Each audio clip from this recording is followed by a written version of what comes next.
can catch it, match it, stash it in the cabinet. Listen to the chorus while let Ivan scratch it. This is real hip hop, we aiming for a classic. And if we can't approach it, screw it, we'll attack it. Catch it, match it, stash it in the cabinet. Listen to the chorus while let Ivan.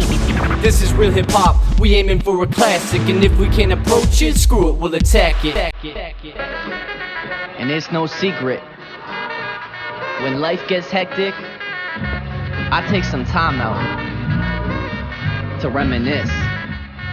Hey, what's up, everybody? Welcome to the Retro Wrestling Review Series. I think the only person we have to introduce is the guy with the LBD picture, because I believe he's the only one that's not in the intro. Making his long-awaited return to the Wrestling Fortune 44 channel since Video 2000. But then, in an official capacity, the last time we did like an official video talking about wrestling was WrestleMania 35. It was almost a year ago. Yeah. Ken Tut, John Tutty, I believe the longest reigning and most. Yeah, I believe he has the most title reigns for the Wrestling Rundown, but I lost track. Do I still have that? I had 6 or 7, I think. That's the amount of title reigns I had. It may be to 8 now because you won at All Out again. Yeah. Okay, no, that was the last time I was on camera for official capacity. But you still predicted and won. Yeah. So you won it 8 times, I'm pretty sure. Yep. So yeah, first time doing a wrestling. I mean, it's not current wrestling, but he's. Yeah, so why don't you tell everyone how's life and wrestling treating you and all this type of stuff? Well, life is that I'm working nearly 50 to 60 hours a week. I get 1 day off a week until next week where I get 2. So today's my 1 day off, so I get to kind of sit back and enjoy some old wrestling that I can, watch.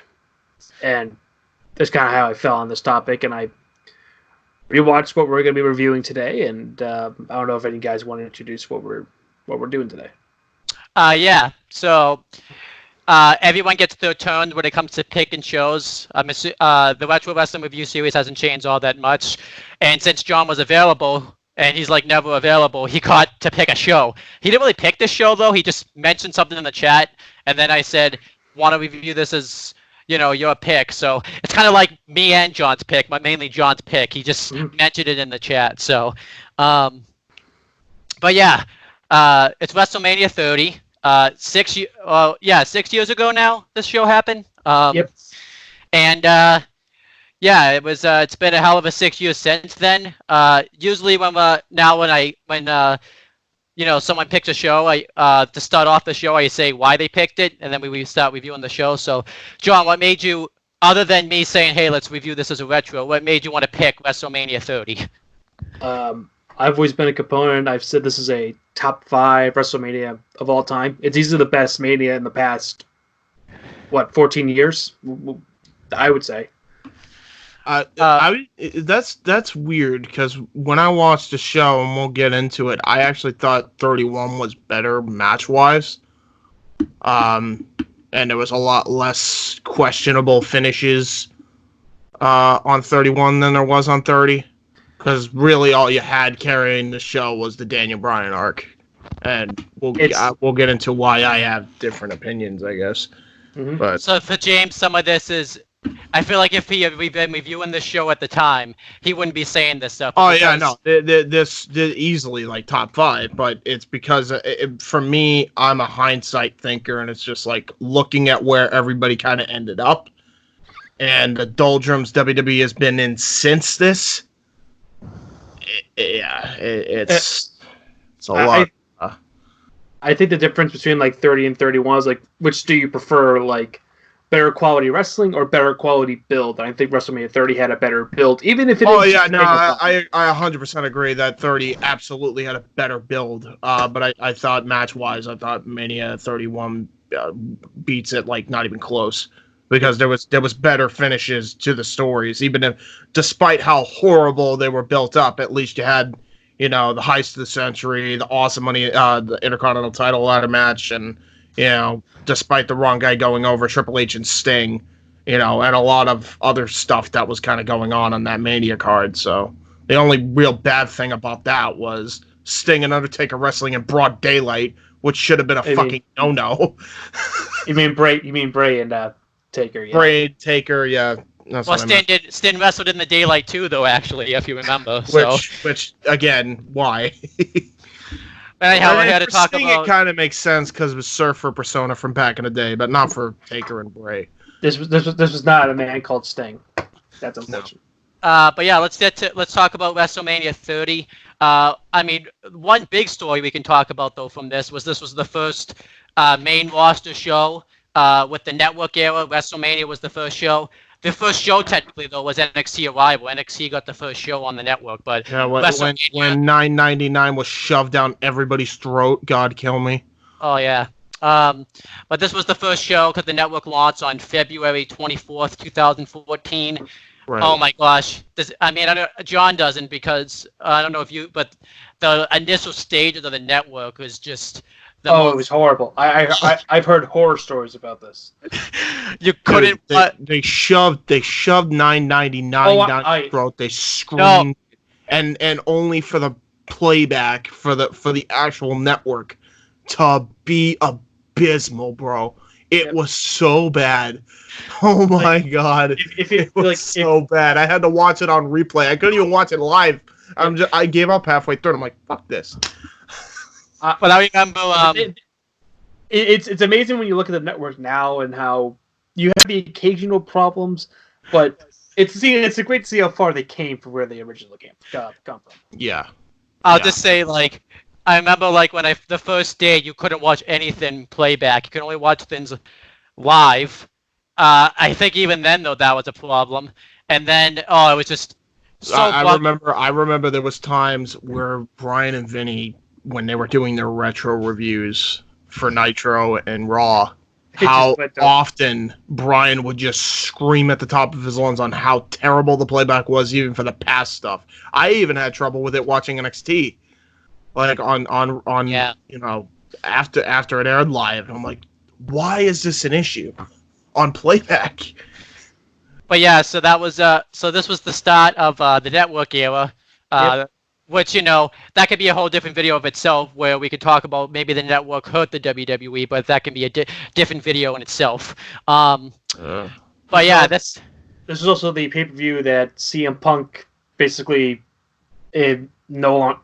basically screwed up the whole original plan for after he walked out. Yeah. Did he really screw it up, or did he make it better? Oh no, he made it better, but he pulled what Shawn Michaels did back in 90. Here's the thing. He doesn't do what he does. A lot of the finishes on this Mania don't happen. Yep. They don't happen. They just don't. But yeah, let's but also WWE was doing a great amount of promoting for it. They had a ton of stuff on the network. The Hall of Fame. This was the first year you can watch that in its entirety on the network. They had this great if it didn't bug out on you. Yeah, I think I watched it playback. This was the 3 WrestleMania. They did the 3 WrestleMania todays where they would show greatest WrestleMania moments and stuff. I wrote them down, but we're not going to review them because it's just the panel talk. We don't need to be doing that. It was just the start of the network era. We have the show. So, like I said, if you did not know about the CM Punk situation, you would have thought WWE had the best long-term plan when it came to Daniel Bryan, because they fell ass backwards into it, but it worked. I can't say it did. Because pretty much for a short time. But let's talk about the kickoff show first. I'll just run through it. I'm assuming you guys didn't go watch it back, so I'll just run through that real quick.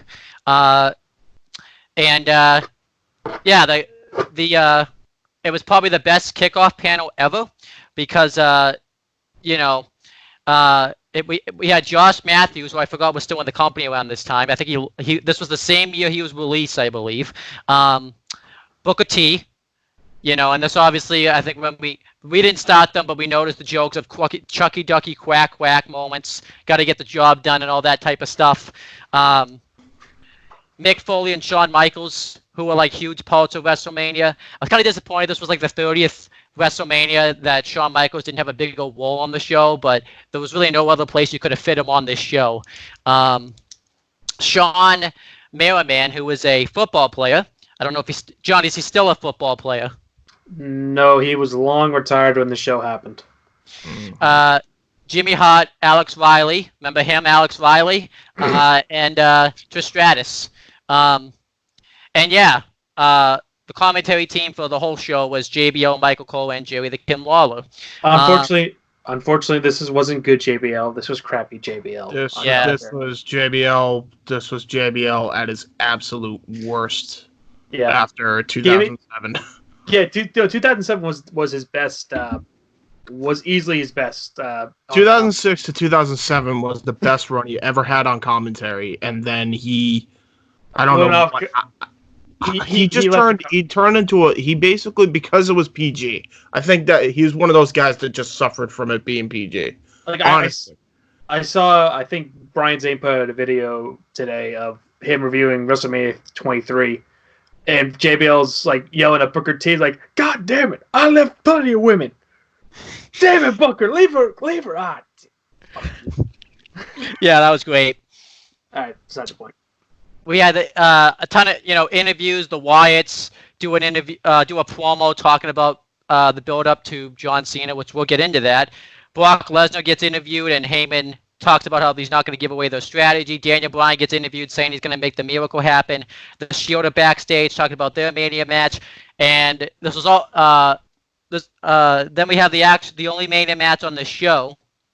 It was a fatal 4-way elimination WWE Tag Team title match. It was the Usos defended against the Real Americans with Zeb Coulter inside, Los Matadores with El Torito, and Rybaxel. Remember that tag team, Rybaxel, that great thrown together tag team right there. Not a lot of story behind this match. The Usos had just won the belts, I believe, on the Chicago Raw, because they were afraid. They threw everything at that show because they knew fans were going to boycott that show. Because, like I said, that was when CM Punk walked out. So, this was back in the day where the fans were actually clamoring for the Usos to actually be on the main card of Mania instead of being pushed to the pre-show every year. By the way, just want to point that out. So the Usos won the belts, and then they did a fatal 4-way tag team #1 contenders match with the Real Americans and Rybaxel in it. But they didn't win the match, but since they helped Corporate Kane take out the Shield, which is a bigger story, they got a tag title match from it, and then Los Matadores beat Rybaxel to earn a shot in the match, and they needed a babyface. Losing to freaking Epico and Primo. I wonder why Ryback was unhappy at the time. Absolutely. I should have squished them. Unless, of course, did he get pinned in that match, or did I don't remember if he got pinned or not. But the fact that if Axel got pinned, then okay, that's fine. But if it was Ryback, I'd be pissed too. I believe it was Axel that got pinned. All right, good, because that wouldn't have made any sense.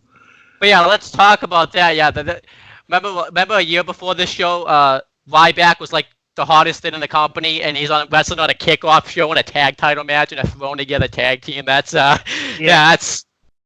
He faced Henry on the main show, which he lost. Yep. Turned heel, lost to Cena, and has never regained his momentum after that.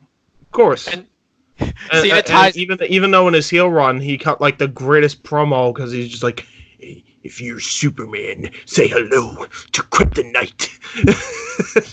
It's the best. He could Ryback couldn't wrestle at all, but I thought he was entertaining. That was the sad thing. If he was entertaining, he should have put the freaking strap on him. I think it should have been Ryback versus Bryan. I think that would have been a much better matchup naturally. But we got a good match out of Bryan and Cena. No shock there. Yep. But also a story that was tying into this match. This is when the Real Americans were starting to have problems. So that was a storyline that was building going into WrestleMania. But I never got that. I never got the whole. It's like I thought the whole point of Zeb Coulter and Jack Swagger is that they're supposed to be racist against anything non-American. It's Cesaro's Swiss. Yeah, so I never got that. Let's be honest, they only did it because they're like, that's very racist of you. You shouldn't do that because we got sponsors. You might want to change the gimmick up a bit. No, the reason why that happens is because they Swagger got busted for weed. Yeah, and they needed And a it just reason. never recovered. And they needed a reason for Zeb Colt to be on TV. Because I remember Swagger was off TV, so they needed to bring somebody in, and it was Cesaro. And this is when he just got his name shortened too to Cesaro too as well. He forgot his name. That's to this day annoys me. It still annoys me to this day. He couldn't keep his first freaking name when it actually flowed off the tongue. But they're like, nope, just Cesaro. I hate that. Vince needed. This is like one of the reasons why you just look at Vince. He's like, please fucking retire. The weird thing is though while I didn't get Cesaro beat in the tag team, I actually thought Swagger and Cesaro were actually like working together fairly well as a tag team. I just never got it, but they actually were doing some nice tag team moves anytime they were in the ring together. No, because Cesaro's a great tag team guy. It was like that when he was, Claudio with Chris Hero, and with Sheamus. He's great. He's great. And this is before Chris Hero got fat. Chris Hero. Yeah. So this tag title match, everyone kind of starts feeling each other out through this match. Eventually, the match spills into chaos. Los Matadores dive on everybody. El Torito, the Bull, tries to dive on everybody, but Curtis Axel stops him. But eventually, they hit that like triple tag team move. It's like where it's not like a Shield triple powerbomb, but it's like they hold him up like that, and then El Torito does like the West Coast pop, and he goes on to everybody. But eventually, Jack Swagger he makes one of them tap out to the Patriot Lock. I don't know which one, because since they had like the blindfold and all that type of stuff, you can't tell which one is which. But the same Primo. Yeah, sure, why not? Why not? And then they have like a nice triple threat tag title match. It's Ryback kind of getting the heat on the Usos. The Real Americans are kind of like staying in the background throughout much of the match. Eventually, Cesaro hits this awesome lift up uppercut onto Ryback and hits the neutralizer on him for the win. They did the whole thing too, like, since Ryback got pinned, the whole team was out. So to this day, I hate it. I hate that rule. Yeah. Oh yeah, one guy gets pinned, the whole team's eliminated. I think that's dumb. And then it's the Real Americans versus the Usos at the end. They have a banner of a little scrap. Eventually, the Usos hit the double splash on Cesaro for the win. The Usos retain the SmackDown Tag Team titles. That made sense because it was actually the WWE Tag Team titles back then. You're getting them confused with nowadays Usos who constantly win the SmackDown Tag Team titles. Oh, my bad, sorry. And they had the old tag titles. I don't have it with me because obviously they had the pennies. They had the pennies, which is the belt for our show now. So the Usos retained the WWE Tag Team titles. From this, the Usos went on to have a nice run as WWE Tag Team Champions in 2014. They hold them about the whole year, eventually lost them at Night of Champions. And they've been, a fairly consistent tag team for WWE. They've had great feuds. They had that great 5-star Hell in a Cell match that James loves. So, I have to get that in there, James, any chance I get. So, I still love it. I don't care. We're not saying that. I don't know.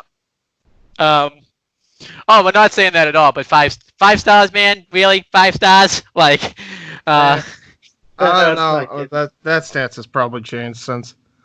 Yeah, but anyhow, Los Matadores pretty much transferred back into Primo and Epico, but they became the Shining Stars, who became, I believe, Conmen, and then they just transferred back into Primo and Epico, and now they don't even wrestle really for WWE. They wrestle for Carlos Combrero's wrestling company in Puerto Rico. So they're still signed because I believe one of them was suspended recently. But they just don't work for WWE, even though they're signed, because WWE doesn't know what to do with actual Puerto Rican talent.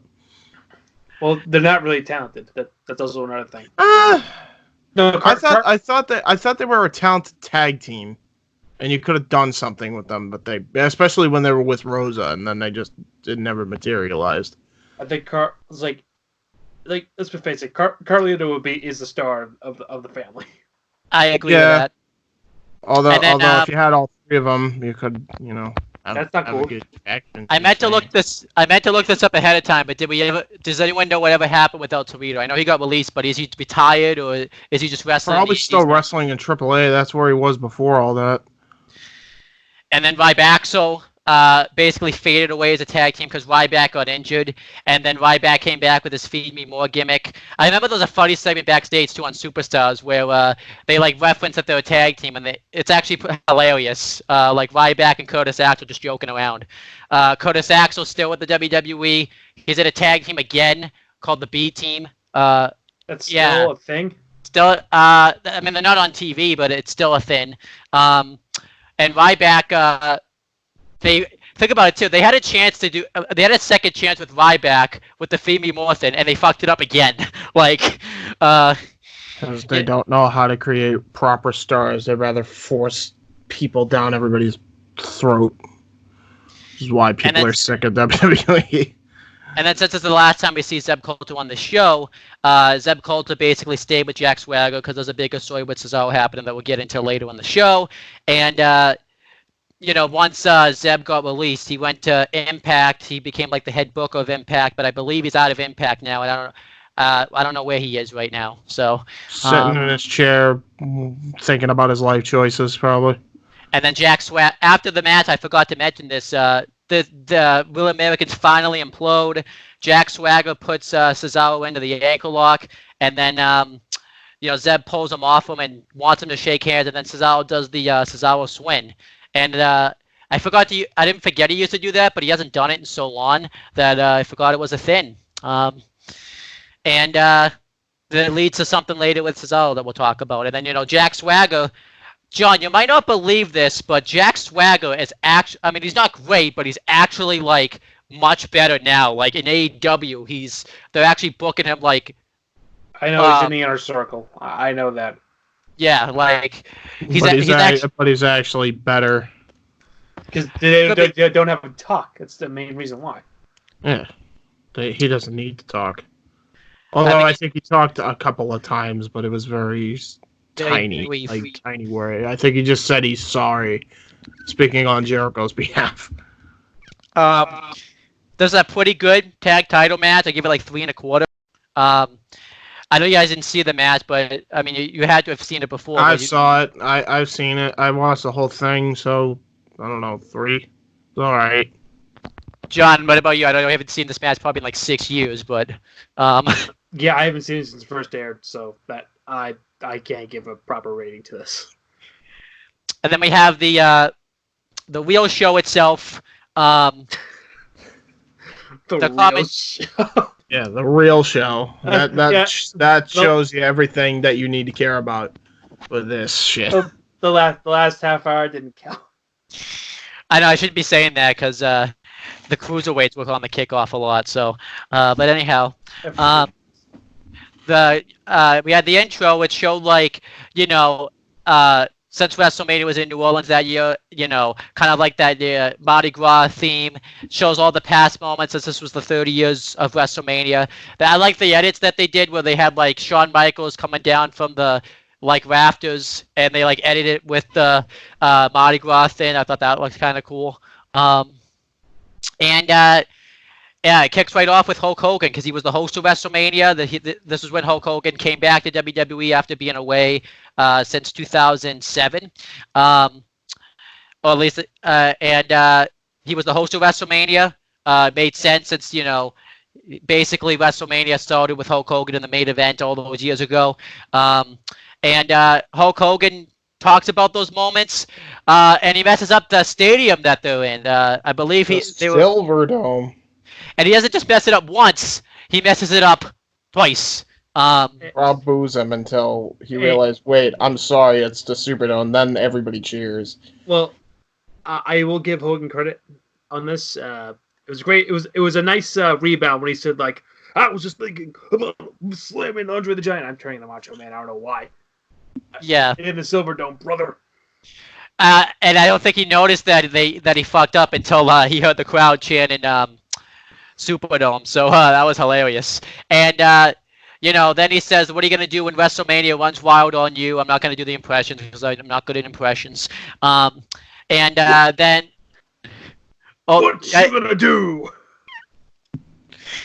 and then Stone Cold Steve Austin comes out, and he was advertised beforehand. He was advertised the Thursday before.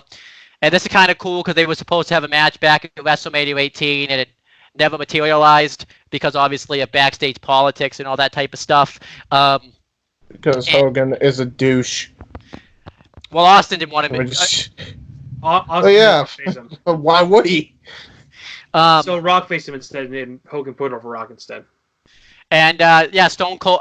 They referenced that in the promo too, kind of, where they say we have the biggest politicians like in WWE. I like how they reference that. And then Austin comes out, and when I know we're not gonna get, but when The Rock comes out, it kind of ties in because they keep giving Hogan shit for fucking up the name of the stadium, which was great. And Stone Cold Steve Austin says, if you're happy to be in WrestleMania, give me a hell yeah. If you want me to lay out Hulk Hogan with a stunner, give me a hell yeah. He never does because I don't think Hogan can take the bump. And It'd be like his fourth hip surgery.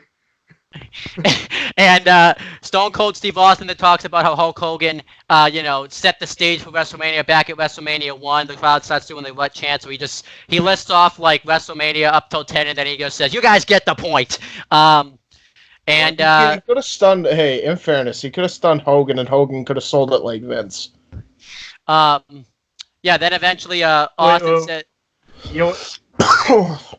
I need to see Stone Cold stunner Hogan, and Hogan sells it like The Rock did. That would be amazing." And then afterwards, basically Austin does his promo. The Rock then comes out, which that was a surprise at the time because The Rock wasn't advertised. I think like everyone speculated he was going to be there, but they weren't sure because this was when like his movie schedule was like getting really out of control. But he found a way to be there, and it was just awesome because it was like the three like biggest superstars of their generations. Two of them in the same 1-on-1, and like basically several different generations. I know technically Hogan wasn't in the company during the Attitude Era. It was three of the biggest stars in the history of wrestling meeting. That's what this was. And The Rock comes out and basically does his promo and talks. I like how he used his promo to kind of saying that Hogan started the Cena era. Because without say your prayers, take your vitamins, there'll be no hustle, loyalty, respect. Without Austin fighting the Authority back in the Attitude Era, Daniel Bryan wouldn't be able to do it today. He tied The Rock's promo in somehow with his career, but I don't remember the exact words. And afterwards, Rock says his catchphrase, Austin says his, Hogan says his. They all drink beers, and that was basically the end of it. Like, this is an S-rank segment because it was like the three biggest stars in professional wrestling in the same win at the same time. And it's just really worth the watch. I enjoyed it. What did you think of this segment? Well, it was definitely a lot of fun, entertaining.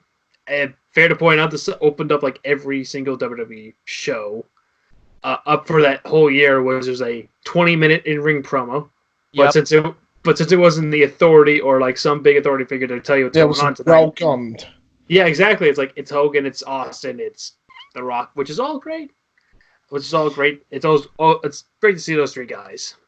Just to get some of the reactions they did,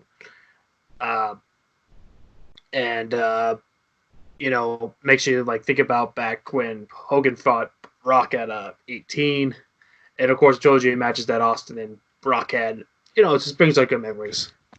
Oh, absolutely. And then we actually had the first proper match of the show. It was Triple H with Stephanie McMahon versus Daniel Bryan, where the winner advances to a triple threat WWE World Heavyweight Championship match later on in the show. Obviously, I basically referenced the story earlier. Like I said, if you didn't know about the CM Punk situation, you would have thought WWE had long-term booking because this all starts off back at SummerSlam 2013 when Daniel Bryan beat John Cena for the WWE Championship. And, it was his crowning moment then. But then we had the Triple H heel turn everybody had wanted for years. When he turned on Daniel Bryan, helped Randy Orton win the WWE title because he cashed in Money in the Bank that he won the month prior. And then months later, everybody wished Triple H was a babyface again.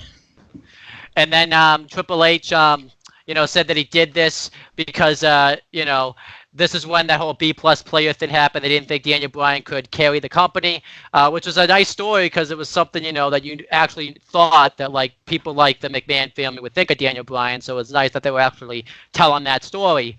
And for months, they would screw Daniel Bryan both in real life and kayfabe out of the WWE title in the main event scene. They had the crooked referee Scott Armstrong, not screw him out of the title, but have him fast count to make it look like Daniel Bryan was in on it. So then they stripped him of the title. Shawn Michaels, screwed him out of the title at Hell in a Cell. Everyone's favorite special guest referee, Shawn Michaels. Yep. Then Randy Orton became the first ever WWE World Heavyweight Champion when he unified the World Heavyweight and WWE title at TLC. And then Royal Rumble, Batista, everybody, he was coming back. His return accidentally got leaked out. He was supposed to return at the Rumble as a big surprise, but then they had to bring him back sooner since his return got leaked. And yeah, this is when everybody had thought Daniel Bryan was going to win the Royal Rumble. And Batista. He wasn't even in it. Yeah, he wasn't even in it. So, like I said, you would have thought that was part of the plan if you didn't know about the CM Punk situation. So the Batista ended up winning it. He got Batista all over the place, and it looked like it was going to be Batista versus Randy Orton. But then Daniel Bryan, had to, was getting screwed over hand in hand at Elimination Chamber by Corporate Kane, and then he wanted the match with Triple H. We got the Occupy Raw segment when Daniel Bryan, with all the fans doing the yes chant, and this got him the title match not the title match, but this got him the match with Triple H, where if he won, he advanced to the world title match. And then eventually, because Randy Orton and Batista were upset about this, they wanted a one-on-one match. Triple H says, well, it's not just going to be it is going to be a triple threat match, but if I beat Daniel Bryan, I'm going to be in the match pretty much. And, this is when we had some tension riling up in the Evolution because he called Randy Orton like an entitled, spoiled brat, and Batista an entitled Hollywood celebrity trying to come back for fame. A lot of people were concerned about that, but I thought that was fine in the story because it made the match interesting. But I can understand why people were scared. And then it led to that great segment where Triple H handcuffed Daniel Bryan and beat the crap out of him. And then it led to the go-home angle on Raw where Daniel Bryan did the same thing to Triple H, and he just stood tall with the yes movement. Like I said, it sounds like the WWE had this great long-term booking, but it wasn't the case like we talked about because this was originally supposed to be Triple H versus CM Punk, and Daniel Bryan was going to wrestle Sheamus. He was actually, I think, supposed to wrestle Sheamus this year, too, but because of this thing that we can't talk about, say by name on YouTube, I forgot to warn John about that earlier. Yeah, it's not happening this year either. It's so happening. We can't talk about the alcoholic drink from Mexico? Nope. No, we can't. Nope. Okay. They're even censoring that. Yeah,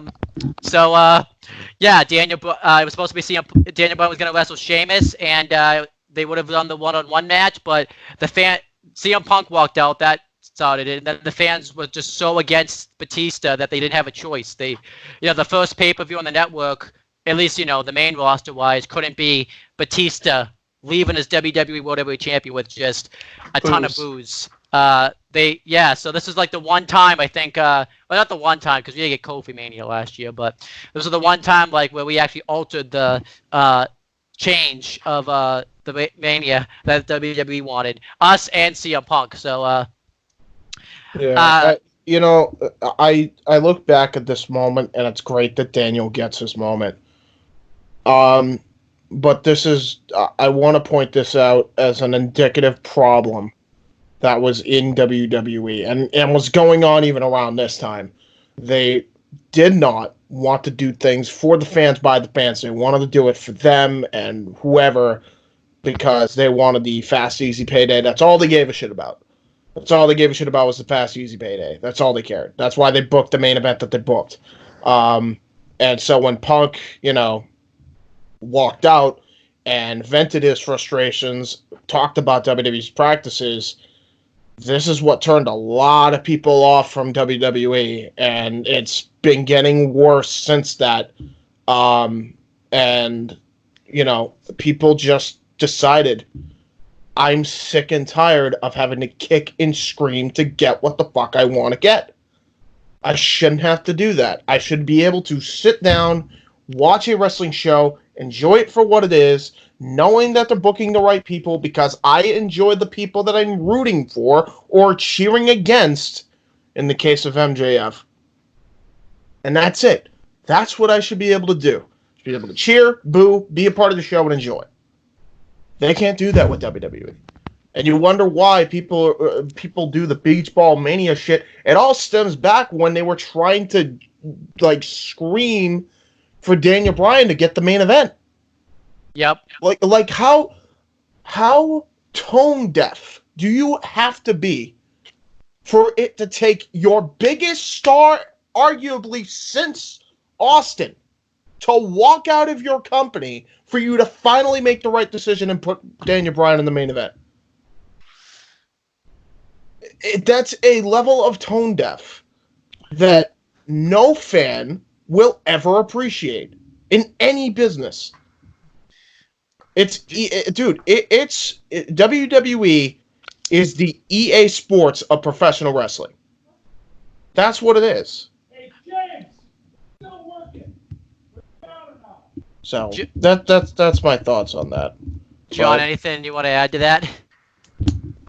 Well, I think we should probably just talk about one of the greatest opening matches in the history of WrestleMania. Yeah, let's talk about it. Yeah, Triple H versus Daniel Bryan. Triple H has the big Kins entrance. It's basically updated from the WrestleMania 22 one.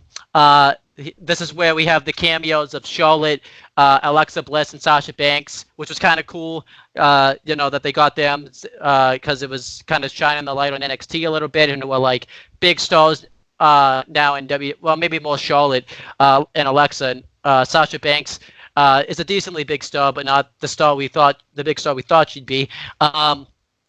But has won the women's titles and everything like that. Won's main event in WrestleMania. But yeah, let's talk about the greatest, one of the greatest opening matches in WrestleMania history: Daniel Bryan versus Triple H. Right off the get-go, Triple H goes to shake Daniel Bryan's hand. Daniel Bryan's just not having it because of everything he's been through. Daniel Bryan, throughout the beginning portion of this matchup, is just out wrestling Triple H. He hits a drop kick off the apron, a top play called Hero pretty much off of the top turnbuckle, and Daniel Bryan was selling the shoulder injury from all the times that his shoulder's been targeted by the Authority. Eventually, Triple H starts to target that. He teases like he's going to do a pedigree on the table, but Daniel Bryan counters it, but he slams him shoulder first onto the table. And you saw Triple H pull out a lot of stuff that he typically never does, like the crossface chicken when the crossface. But Daniel Bryan refused to give up. And he hits he mounted to come back. He hits 3 suicide dives in a row onto Triple H. One of them he counters. And then Triple H hits a spine buster and a pedigree. Bryan kicks out. Bryan gets a lot of surprise roll-ups, but doesn't get the win. He gets the yes lock several times, but Triple H keeps getting to the ropes. And eventually, Daniel Bryan counters the pedigree. Actually, I like one spot where Daniel Bryan countered the pedigree, but he into like a backslide, and Triple H still had like the pedigree hooked in position, which was kind of cool. And then Daniel Bryan eventually wins with the running knee, and Daniel Bryan defeats Triple H, which was awesome. And then later after the match, Stephanie McMahon gets into the ring. She was awesome, by the way, as the manager and everything too, just yelling things, saying that Daniel Bryan should quit and that he's just a B+ player and all this type of stuff. She just starts slapping Daniel Bryan repeatedly, and this causes Triple H to attack Daniel Bryan from behind. He throws him into the ring post. He grabs a chair and hits him shoulder first while against the post, with the steel chair. And I like that they added this part because this added, the element. Can Daniel Bryan show up in the main event later? And if he even can, is he going to be able to overcome the odds? So it made the moment even more special. This match is great. I give it 4.5 stars. It's I think, to be honest, it's probably the best match Triple H has had. Like, I don't think that this is like the last great match Triple H has had. Like, I can't. Yeah. The Seth Rollins match was good, but I feel like this match, like, because since other than that Seth Rollins match, and I think Triple H has had another good one since then. I can't. Maybe the Shield matches, but I can't think of another like all-time great Triple H match. They've all been kind of stinkers lately. So, we'll start with John. What do you think of this match, star rating, and then I guess you could talk. Do you think this is Triple H's best match that he's had since, or do you think he's had a better one since? I think this is Hunter's best match. Period. I've given him so much crap, and rightfully so, because I think that his matches are very plotted out, boring, predictable. Like, if you've seen one Triple H match, you've seen them all. Except for the ones with Mankind. yeah, and even then, I even said that's even fully. It's like that's more, Mick being a great storyteller than Triple H being. Triple H has to bring up the weapons. He's got to do very slow plotting moves. I've never been a fan of Hunter, but Brian brought out the best of him. The story was great going in. Everyone's behind Brian. Everyone despises Triple H, which that's a novel concept. Everyone enjoys it. Everyone booing the heel. True. And yeah, I gave it 4.5. In terms of, I said this is one of the best. I'd say it's either this one or Bret and Owen at WrestleMania 10 is the best opening match in the history of Mania. I always think that 10-1 is a bit overrated. I think this is actually the best opening match period for Mania. I really do. Like, this was fantastic all the way around. Like, definitely by far, I agree with John. Like, Triple H's best match, I'd actually rate it like 4 3/4. Not quite 5, but Yeah, not quite. It was fantastic. I really enjoyed it. Still holds up today too as like one of the all-time great opening matches of WrestleMania. And then the post-match beatdown, which will eventually lead to the main event. I thought like this is like the beginning of a long going story at the night of Daniel Bryan's right. Big moment.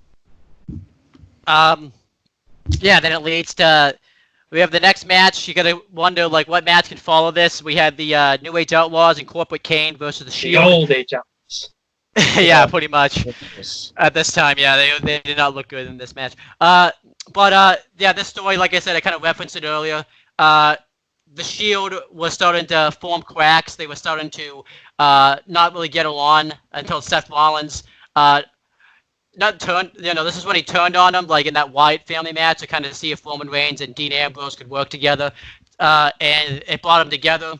And because of that Occupy Raw segment, they blamed Jerry the King Lawler and his Memphis connection, so he wanted the Shield to attack Jerry the King Lawler. And then this turned the Shield face. They attacked Kane instead. So we led to that attack that I talked about, where it was that 4-way tag title match. Or not tag title match, the number one contenders match with like Ryback and the Real Americans, Kane and the New Age Outlaws was all taking out the Shield, and then eventually it led to this match. We knew eventually we would get in like Triple H. We were thinking like he was kicking the Shield out, so that was kind of the biggest story happening here. It was really setting up the Shield Evolution feud. So this was kind of the start of that. This is actually like good. Like, it's just a nice sprint. It's basically the Shield just squashing the New Age Outlaws and Corporate Kane, and I give it like a 3-star match. It really is like one of the best 3-star matches I've ever seen in my life, though. Like, just because like it wouldn't have been believable if they Shield and the New Age Outlaws and Kane had just had like a 50-50 match. I feel like the Shield, because they were younger, and like had better cardio and all this type of stuff. It actually made sense. It really put over the Shield. And eventually they hit win with the double, triple power bomb on the new / old 8 Outlaws, whatever you want to call them around this time, for the win. And, they were building the 3 new stars because by the end of 2014, they basically became the focal point of WWE. Just a good little match here. As for where obviously they are, this was the New Age Outlaws like last match. They had like one more match, and then obviously they basically haven't really teamed much. they're both in a different company now. Billy Gunn is in AEW. I believe is an agent backstage. And he's a wrestler still with his son Austin Gunn. I think they're going to be doing tag team stuff with them in the future. Let's not call them the new Smoking Guns, please. I wanted to call them that, though. Or at least to call them the Smoking Guns. Or no, I don't know. No, seriously. If you put new in front of a tag team name, it's over. Unless they're the New Age Outlaws. I don't think... The new Rockers, the new Foundation, the new Legion of Doom. Yeah, it's bad. No, it was LOD 2000. LOD 2000. I believe they're not calling them the new Smoking Guns, but they're calling them like some type of name that's a reference to that. But it's not the new Smoking Guns. It's something else. But the Gun Club. It's the Gun Club. Yeah, the Gun Club. But I feel like they don't want to say that on Dynamite, obviously, because it's not. Yeah, I don't. The TNT network would not be too happy, and the sponsors and all that type of stuff with that name. But that's besides the point. Low Dog is still working as an agent backstage. He was the head fighter of SmackDown in like 2018, but then since SmackDown kind of sucked, they kind of had to get him out of there, and it still sucks. So, yeah, I feel like actually we're better off having him be the head writer at this point. And then Corporate Kane, he went to that feud with Daniel Bryan and returned with a mask, and then he was in and out from Corporate Kane to Mask Kane, and now basically Kane's just kind of there, here and there. He's the mayor of Knoxville County now, so basically his wrestling career is pretty much over. And then the Shield, two of them, I guess three, but mainly two of them have worked out the best. So we'll start with the one that worked out the least best. I shouldn't say Dean Ambrose. They fucked up with him bad, but it's not like he didn't become a big star or anything like that. But yeah, if you just see him in AEW now, it's just a crime what they did with this guy, especially like here. Like he was basically. Maybe not exactly the way he is in AEW right now, but pretty much all they had to do was just leave him like this in the Shield gimmick and maybe alter it a little bit, and it would have been fine. But nope, they had him do the hokey comedy stuff. When he finally won the WWE World Heavyweight title, it was still a big moment, but I thought it was a year too late, and then he just stopped giving a crap because they kept giving him bad things and bad feuds, and yeah. Now he's out of the company. And again, this brought back my original point of how tone deaf do you have to be. And now they're losing everybody. Eventually, they're going to lose everybody, especially this year. I'm calling a mass exodus. And then, because and the funny thing is like, Rollins was great. He became a big star in a sense, but then they screwed him up, and then they always screwed Roman up. Well, I wouldn't say they screwed Rollins up. I think Rollins shot himself in the foot. Yeah. Yeah, but they weren't doing him any favors by having him in matches with Corbin. No. I'm not saying that they're at fault, but I'm saying like the main catalyst of why I think Rollins did. Yeah, he was an idiot and a bitch. But also, what else are you gonna do to keep your job? You got to toe the company line. That's probably what he was thinking of doing, except he just didn't know how to do it, and he did it wrong. Don't say anything. And Roman showed how to toe the company line without losing all credibility. Yeah, what a coincidence! Like Roman Reigns, like they shot the rocket to him after this. He got hurt. Yeah. He still couldn't. He still was very green. And he couldn't cut a promo, and fans turned on him so hard. And he still has not really fully recovered from that, even with this. The thing about it is though, he would have gotten over. I look at Moxley now, and he's cutting the best promos he's cut in his life, and he's not in WWE. So I'm looking at Roman. If they let him just be him, would he have gotten over? Because we'll never know that answer. We'll never know that answer because I still say no. Scripted his crap. They scripted. Who the heck in any company is going to say suffering succotash, son? Who the hell is going to say that? No. I'm not fight promo. I'm not going to say that the promo they gave him was good. They're not. But I don't think Roman at the time. Maybe now we could, but at the time, I don't think he was comfortable on the microphone talking. He may have not been comfortable, but I feel like if they let him be himself, it would have gotten over better. Like, because he almost died. Because people got to remember, like, even though they give him a lot of crap, he almost died before he came back. Like, he actually almost died after his match with Orton at SummerSlam. He almost died. Yeah. But you know what I mean? So, like, if they just let him talk about how he almost died and how he, like, conquered, I felt like that would have worked better in his favor, to be honest. Yeah. But no, they had him say Coney Cena shit. And then of course, you know, the whole Brian thing. The whole they wanted Brian still after this, which we'll get to what happened to Daniel Bryan after this show. Right. But his comeback and Roman's comeback at the same time, people wanted Brian, not him. Obviously, yeah, and it would have made the more sense, especially considering the fact that like even though Roman and Lesnar was good at 31, you look at Lesnar and Bryan's match. What was it? It's Survivor Series. Was it 2018, right? Yes. It's when he phenomenal match. I love that match. Back when Lesnar would wasn't suplex, basically all his matches were suplexes. Yeah, but this was like a whole dimension of Lesnar that I hadn't seen in years, and Bryan brought out the best Lesnar match I've seen in I don't even know how long. Probably since the triple threat match at the Rumble. So the fact that Bryan wasn't in that spot and Rollins stole it from Bryan at the heights of the center, not to mention the fact, like, if they did it with Bryan instead of Roman, it would have had much more impact. Yeah. Oh God, Rollins would have been the most tested man in the company. Oh, 100%, because he was cheered. You have him pin Bryan, dude, he would have been the most hated man. That would have been heat for days. Yep. Oh, but it would have been great. It would have been great, but no. So back to this basically squash. Right. I thought it was fun. It's a nice way to cool off of that great match. Hunter and Bryan, and obviously the right people went over. So that's a gift. It gives the right people went over. I didn't enjoy it as much as you guys did. I gave it like a 2.5. I thought it was like average. Oh no, it's still good. I gave it a star and a half. So I can't give it a higher than a star and a half. But that's. I give it a 2.5 because it just felt average. The thing that aggravates me about it. All right, hold on. Continue. We'll just continue. So yeah, we had next it was a segment backstage. It was Sergeant Slaughter and Hacksaw Jim Duggan playing with the Slim City toys. This was just a way to advertise that. We saw cameos by referee Danny Davis. We saw the $1 Million Man buy the toys. We saw Ricky the Dragon Steamboat pop in.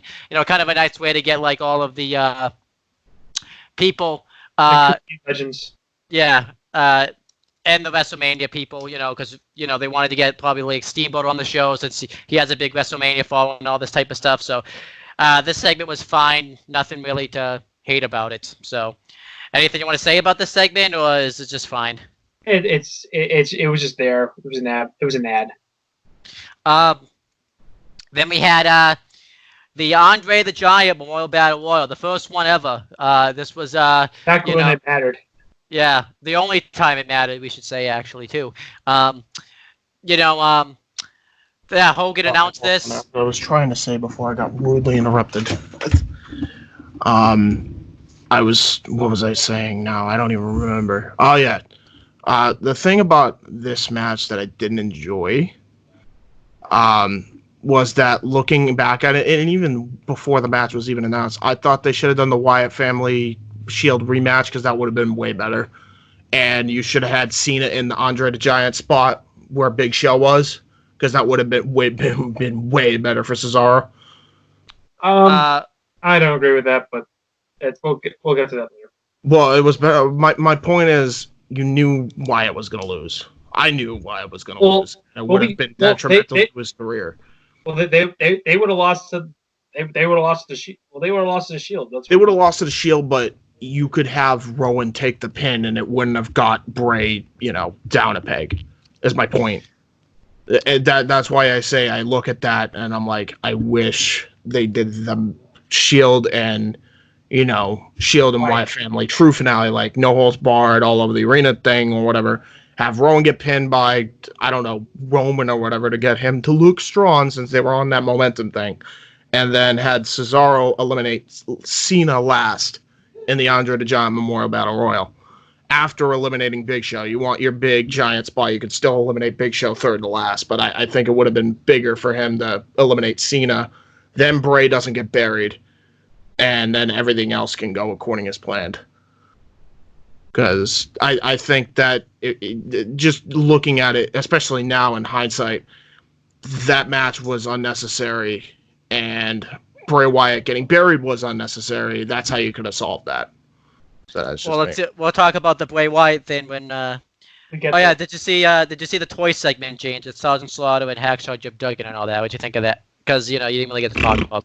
Okay, there you go. All right, now let's talk about the Battle Royal. The only time the Andre the Giant Memorial Battle Royal mattered. The participants were Yoshitatsu, Brad Maddox, Brodus Clay, The Great Khali, Zack Ryder, Darren Young, Drew McIntyre, Jinder Mahal, Heath Slater, Mark Henry, Titus O'Neil, The Miz, Santino Marella, Xavier Woods, Damian Sandow, Justin Gabriel, David Otunga, Intercontinental Champion Big E. Like I said, this is when he just lost the last name. Fandango, R-Truth, Sin Cara, Tyson Kidd, Goldust, Cody Rhodes, Rey Mysterio, Kofi Kingston, Dolph Ziggler, Alberto Del Rio, Sheamus, Big Show, and Cesaro. Now, one thing you're going to notice, this was supposed to be a 30-man Battle Royal, but if you go on Wikipedia, it says it's a 31-man Battle Royal. But yeah, this match was pretty much set up. Hogan wanted to do something to, for the memory of Andre the Giant. This battle royal seemed like a nice idea. We would have thought at the time they can use this as a launching pad to push somebody new. But we'll get to that.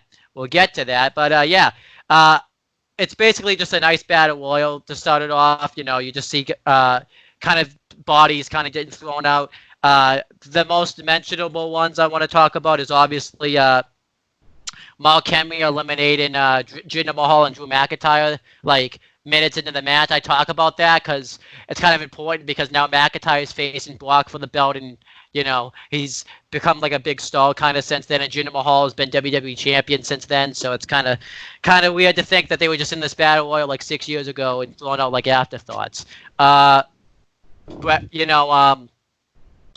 they had the 3MB actually get some eliminations by eliminating the Great Khali and other people.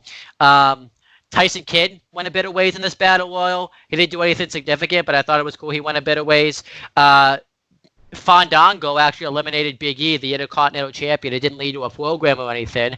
But yeah, he just did it. And it's kind of weird because the whole thing about the Yes Movement, I kept hearing, that the Fandango chant kind of died after the WrestleMania thing, and then all of a sudden you just hear on this show them do the Fandangoing thing. So that's kind of so it didn't die. They just killed it. And then Sheamus does the what's now known as the 10 beats of the Babylon 2 Fandango, and he just pushes him out of the Battle Royal. Dolph Ziggler before he was still annoying then, but before he got annoying, like even more annoying than he is now, he was doing some nice stuff in this match. Kofi Kingston has a nice spot where Cesaro goes to dump him over the ropes, and he lands on the floor, but his feet are on the steps, so he's not eliminated. So we got a Kofi Kingston Royal Rumble spot pretty much. Rey Mysterio eliminated Sin Cara in the match, so that's insignificant because everyone wanted to see that match always. And the final 6 were like Rey Mysterio, Big Show, who is getting some eliminations in this match. He eliminated Titus O'Neil. This is important because this is when they broke up the primetime players for no reason, and they basically just became jobbers, so they basically had no reason to break up that tag team. Damian Sandow got eliminated like nothing. This was like, when Sandow was really being buried around this time. I thought this was when he started doing the whole thing where he started dressing up with like celebrities and stuff, but I guess that was later. Yep. And Cody Rhodes and Goldust were in the match. That's significant. They were in the. That's significant now. Cody. We technically did get Cody Rhodes versus Goldust at WrestleMania, just not the way we wanted it. And I thought it was this match where Cody Rhodes accidentally eliminated Goldust, but I guess that was you know, That would have been 31, I think, when he. No. that was the No, one. I didn't even. I think that might have been 30. I don't even fucking remember. All I know is his whole run was poorly misused after his Shield win. I should say this too. This is Cody Rhodes' last WrestleMania under the Cody Rhodes name because he became, Stardust after this, shortly after this. So this was Cody Rhodes' last WrestleMania as himself. And you cosplayed him at fucking Massasoit. Yep. Let's see. Del Rio and Sheamus. Del Rio had Sheamus in the cross arm breaker, and Sheamus can't get out of it, and he inadvertently eliminates himself and Del Rio. Before that, Del Rio hit a nice super kick to the head, eliminating Ziggler while he was upside down. So then it came down to Big Show and Cesaro. I liked what they did with Cesaro, where they kind of hit him in the match a lot, where we didn't really notice he was in the match until minutes in, so we were kind of like, oh, that's significant. Cesaro's in the match. And Cesaro and Big Show go at it. Cesaro is doing everything he can. They try to do the whole Benoit Big Show spot where he eliminates him that way, but that doesn't work. And then eventually they recreate the whole WrestleMania moment where WrestleMania 3 moment where Hogan slammed Andre, but since Cesaro slams Big Show out of the Battle Royal. And Cesaro wins the Andre the Giant Memorial Battle Royal. And I'll say it was an awesome moment. Like, it's fantastic. So but now it sucks to watch it back. I think it got a great reaction. I consider, even though that would have had the same reaction, how bigger would it have been if he eliminated Cena last, if Cena was in this? But yeah, then, Cesaro won the Andre the Giant Memorial Battle Royal, and went nowhere. Yeah, went nowhere. Let's call it how it is. They made him a tag team guy. He was never allowed to be anything other than a tag team guy. Despite having later on, he would have a awesome segment with Orton, Cena, and him. Like, they were the three guys, and then they did nothing with them after that. And despite everyone wanting him to win a world title, never gave him a world title and said tag guy for life. Now he's a jobber. With no tag, he was a jobber with no tag team. Now he's part of a tag team again with Shinsuke, who they also have royally fucked, and then Sami Zayn. Like, they've screwed up all three of them, and you wonder why. You look at that and you wonder why, especially with Cesaro. Like, this should have been a launching point for a world championship run. The problem was they put him with Heyman. And because they thought he couldn't talk, even though he could talk just fine. No. That's not the point that I'm like, why it went downhill. Because it did. He just beat the streak. We'll get to that. But at the end of the day, they also put him with Cesaro because they're like, well, he can't talk, even though he could talk. But because he had an accent, and Vince hates accents. Yeah. Also, too, because then they were thinking, like, we need to get Heyman on TV every week now, so that way they can put over that, Lesnar beat the streak, so that's what they did. Spoiler for later. Yeah. And anybody that wants to, anybody that wants to tell me Vince McMahon isn't racist, that this is a clear blemish in that flaw, in that argument. It's the way he treated Cesaro, and the way he's still treating Cesaro. I think this was like the final nail in Cesaro. Like, him not getting pushed after this, like, was the end. Like, he was never getting pushed really again. He hit his glass ceiling in the WWE. He's in AEW. I guarantee you, they'd be making him a bigger star in AEW right now. So after this, I think he got hurt. I think this was the first shoulder injury he had. So then it was off. Then it was off TV for a long time, and by the time he got back, he's never just. Well, you know what? Then he spoke out, and I remember this like it was yesterday, and I still get pissed to this very day. After he came back from injury, I think he did an interview where he said, "I'm tired." Like, fans, I'm thinking from a fan's perspective, and he was just being honest. Like, I'd be tired of seeing Randy Orton and John Cena over and over again too. They want something fresh. They want something new. The minute he said that, it was over for him. He loses 2 straight falls in a 2 out of 3 falls match for the IC title to Dolph Ziggler, and that was it. Like, he never recovered after that. Let's Never also fucking recovered. let's also not forget this is the same year too that Austin podcast came out with Vince, where Vince said that Cesaro doesn't connect. Connecting with the fans, even though he absolutely was connecting with the fans. You just didn't want him to connect with the fans because of your own preconceived notions and because it was getting in the way of your pet project, Roman Reigns. And people wonder why I hate Vince. That's not Shows like this and what could have been. Not only did Cesaro get ruined though because he didn't get pushed from this, it ruined the whole match because now no one takes this match seriously because no one gets pushed from it. Dude, because literally, who gives a crap bit. about either battle royal, the women's or the men's? Who gives a crap? I don't. Let's let you know what it's gonna be. Let's let John talk. Yeah, do you think they ruined the battle royal because Cesaro didn't get pushed, John? Let's let John talk about this. See, the whole battle royals are not normally good anyway, and it's just an excuse for getting a bunch of people on the payday. They had a WrestleMania payday. It used to be like a lumberjack match in the pre-show. We usually so it got replaced with this. For the moment itself, at the time, it's great. They thought you were gonna strap a rocket to Cesaro. He just turned face. We thought at the time, and then just never pushed him. I think then Big Show won the next year. He didn't wrestle for another 2 months. Yep. Corbin won and didn't do much with it. Then Mojo Rawley won at 33. Yeah, got nothing. Yeah, did Mojo, nothing. Literally, and that was, and I think that was literally the last time he was on TV. Yeah, but and then Matt Hardy won it in 2000 at WrestleMania 33, and he's not even and they ruined his character. And then Braun won it in 2036, and not 36, 35, and basically didn't do anything with it. So just gotta stop doing it now. Just stop. The only reason they're not doing it this year is because of the situation going on right now. Thank God. That's like the one good thing is that we're not getting that stupid battle royal anymore. You know what the sad part is? Every match stipulated, and this was a trend after this match. If you notice, Royal Rumble meant nothing.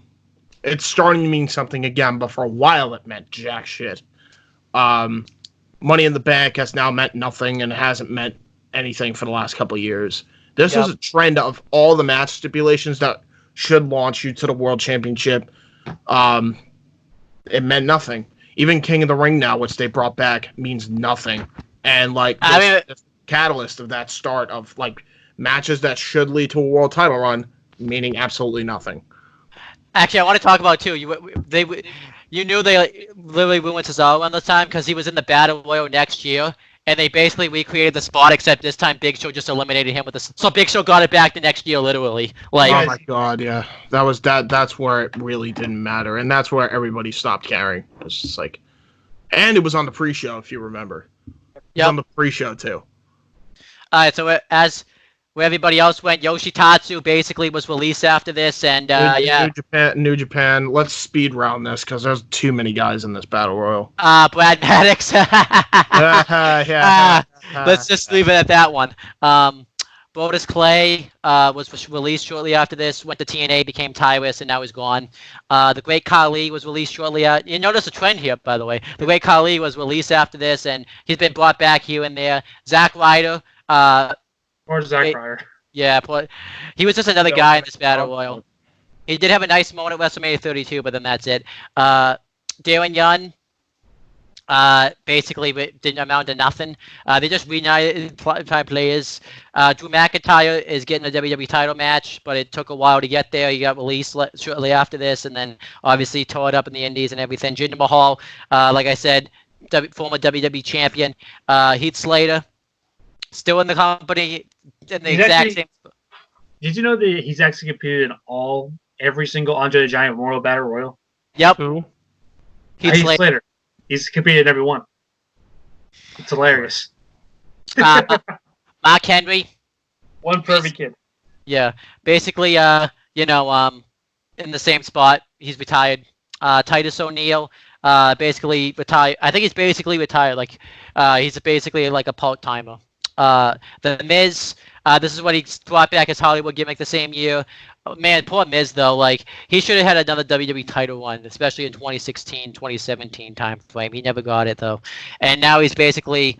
I mean, he's doing fine in the tag team division now, but now he's basically irrelevant. Retired shortly after this. Xavier Woods in the New Day. This is the New Day started this year, and obviously they're like 8-time tag team champions. Damian Sandow, I already kind of mentioned him. He was he was the finalist the next year, and then he didn't win. And then he's now in NWA, and I think he's still the national champion, but I don't know because I'm behind on that. Justin Gabriel, believe it or not, was in this match. He's PJ Black now in ROH. David Otunga is an analyst on the panel. Big E lost the belt shortly after this and is in the New Day, and yeah, same thing. Fandango is in NXT now, and he's injured right now, but his career was revitalized. R-Truth is funny now. He forgets things. I don't even think he knows what he's doing right now. Sin Cara, he was released. He's got anger issues. Tyson Kidd. I remember this is Tyson Kidd had the best. This was probably Tyson Kidd's best year in all of W because he was doing the NXT takeover matches, really tearing it up. And then he had the tag team with Cesaro, and now he's retired. Yeah, he's lucky to be alive. Poor Tyson Kidd. James, talk about. I know you'll get a laugh at this. Talk about what Goldust and Cody Rhodes are right now. A-E double. Yep. Rey Mysterio basically this was his last WrestleMania for several years. He had his last match on Raw the next night, and then he tore it up at Lucha Underground, New Japan, all these other places, and came back recently and is doing okay. Looks like a midget meat, essentially. Kofi Kingston, he got ripped. Anybody that tells me he's not on the juice, he got ripped. Oh, I forgot to say. I know this is. By the way, I feel like this show should prove Triple H is on the juice doing Mania. He was huge on this show. You can't tell me he was. Oh my god, dude! Yeah, he's always been on. No, but especially during Mania season, like I feel like he definitely took the same piss test you did you? Yeah, Kofi Kingston, though, had Kofi Mania. He was been a consistent guy. Dolph Ziggler continued to suck even more. Everybody hates Ziggler, but the problem is he would have been great if he just left. But he was like, "Nope, not gonna leave." And now everybody's like, "Well, you deserve now, dude." We don't feel bad. We don't feel bad. I don't feel bad for this guy. Alberto Del Rio, became the most hated man in wrestling, ruined Paige's career and everything like that. Sheamus. No, that was Sasha Banks. Sheamus. They say it's Sasha, but it wasn't Sasha's fault. Sheamus is just Sheamus. He's just Sheamus. He's still. Sheamus is just Sheamus. Big Show is still there. He's there here and there. And he did the Broken Skull sessions, which was great. It's like the best Broken Skull sessions period. They don't care. We didn't rate the match. I gave it like a 3 3/4 for the. Definitely for the final 6 guys. That definitely they had like a nice little scrap. The final 6 guys. John, 3 3/4. That sounds about right. John, what do you give? I gave it 2 3/4.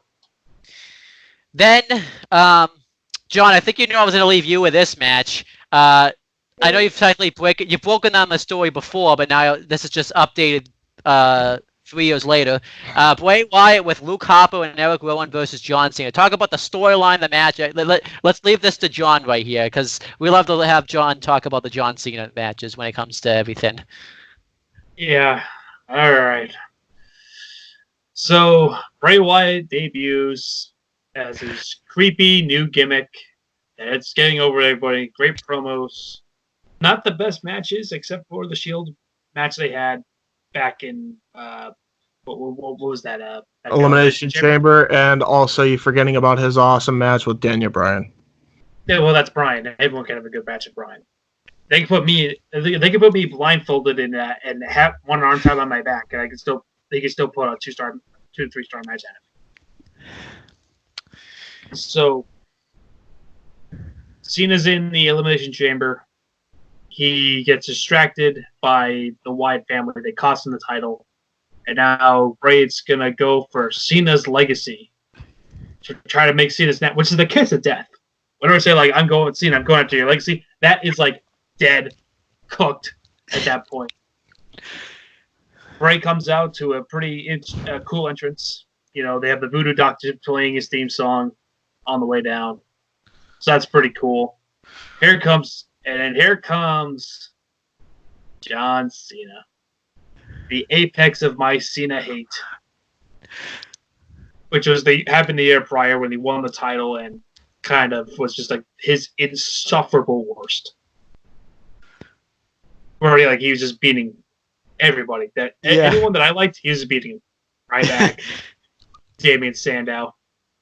Lost to Orton, which I'm like, great. And now here comes Bray, and I'm like, see you, Bray. It's like a funeral. So the match happens, and despite all that, I'm going to take the match as in a microcosm of itself. It's really good. Yep. Bray was really creepy. Cena was selling it very well.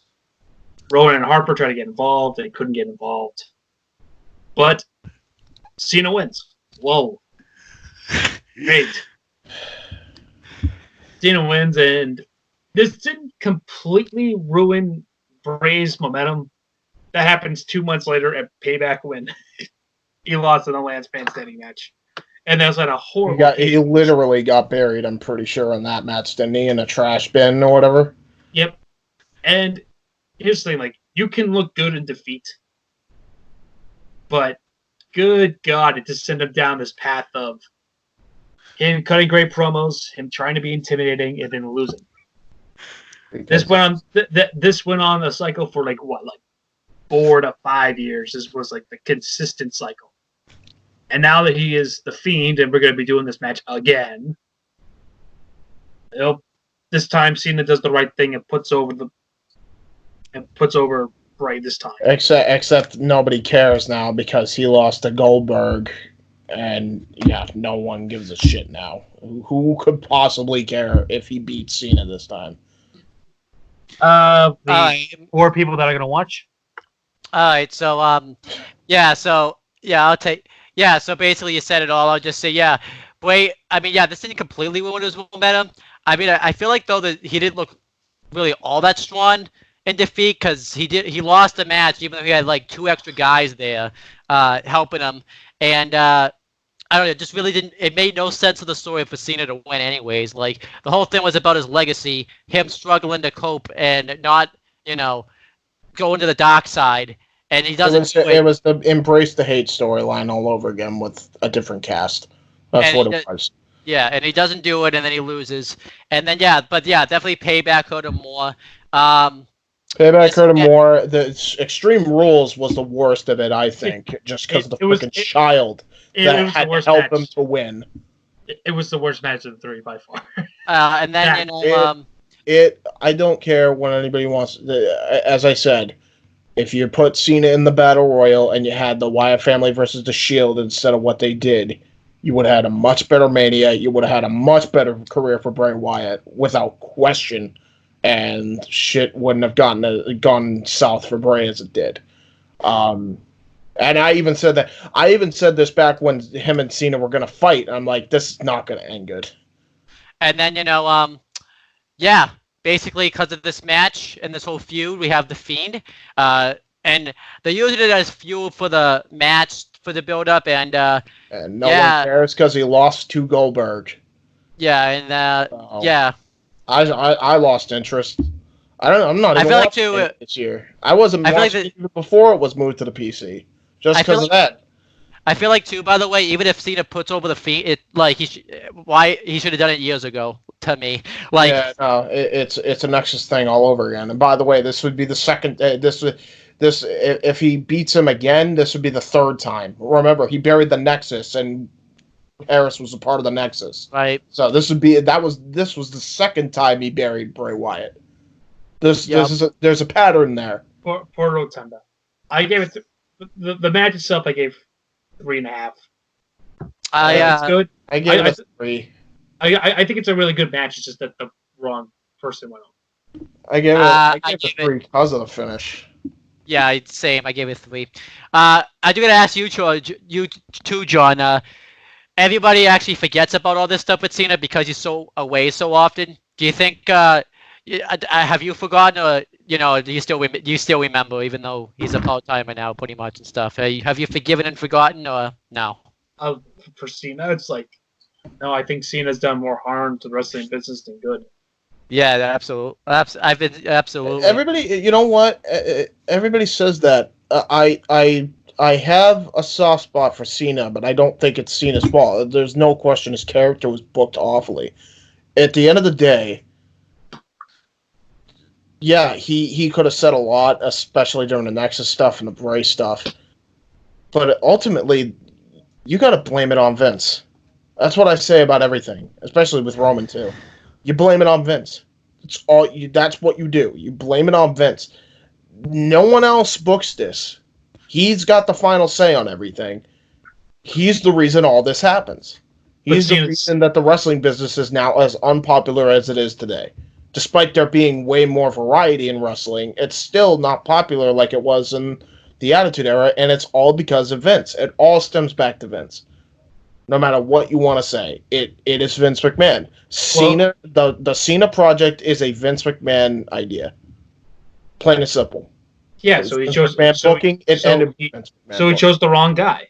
He chose the wrong guy. You still, and no question, he chose the wrong guy. But he also could have built Cena in a different way, where he wasn't. How do I put it? Hogan. Yes. Like, he could have built him in a much better way, where he would have been like what they're doing with Roman now. They could have done with Cena back in what was it, like 07, 08? Especially in 08. Like, that may have been the height of his freaking career, especially his Rumble return. That could have been the best reset button for his character. But nope. Same old goody two-shoes, I'm gonna beat you, and attitude adjustment now instead of the FU, and I get you the 5-knuckle shuffle, even though that means wanking, all that shit. Yeah. And no one cared. No one cared. And I still don't care. And the only other time Cena had a heightened popularity was his feud with CM Punk. And that's because of Punk, not. And then maybe the third time where he actually, even though he was winning a lot, he actually wasn't burying talent by beating him when he was the U.S. champion. That was when he started finally contributing. By even though he kept winning, he put over Sami Zayn, put over Kevin Owens, put over. God knows how many freaking people during that U.S. title run. I think he even put over Cesaro, even rejuvenated Cesaro's career before they, inevitably fucked it up again. But, it all stems back to WWE Creative. All stems back to that. Could easily could have fixed this. They chose not to, because status quo. That's all they cared about was their quick cash. And they still do to this day. So then we had the Hall of Fame inductees, which were Jake the Snake Roberts, Ultimate Warrior, Mr. T. That's where his famous "Love Your Mama" speech came in. Mama. Let's see, Mr. T, Paul Bearer, which was represented by his 2 sons, and Lita. They're definitely his 2 sons. That's how you could tell Mr. T didn't give a F about wrestling. Was that speech? It's the worst Hall of Fame speech, which was immediately followed by the best Hall of Fame speech by Jake Roberts. And then we had Razor Ramon also went in that year, and I think that's everybody. Warrior. I said Warrior. I thought I said Warrior, but it was the DDP Hall of Fame class, basically. Everybody that he saved was inducted that year, I'm pretty sure. And obviously, as for everyone went. Jake the Snake Roberts is now in AEW. I don't know what Paul Bearer's sons are doing, but they're just doing whatever they're doing. Lita, was occasionally brought back. Ultimate Warrior unfortunately died. Was it the next day? It was literally the next day after Raw. Yeah, it was 2 days after this.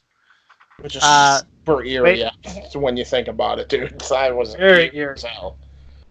Razor Ramon, obviously is going in well, he's supposed to go in with the NWO. I don't know what's going to happen with the Hall of Fame this year.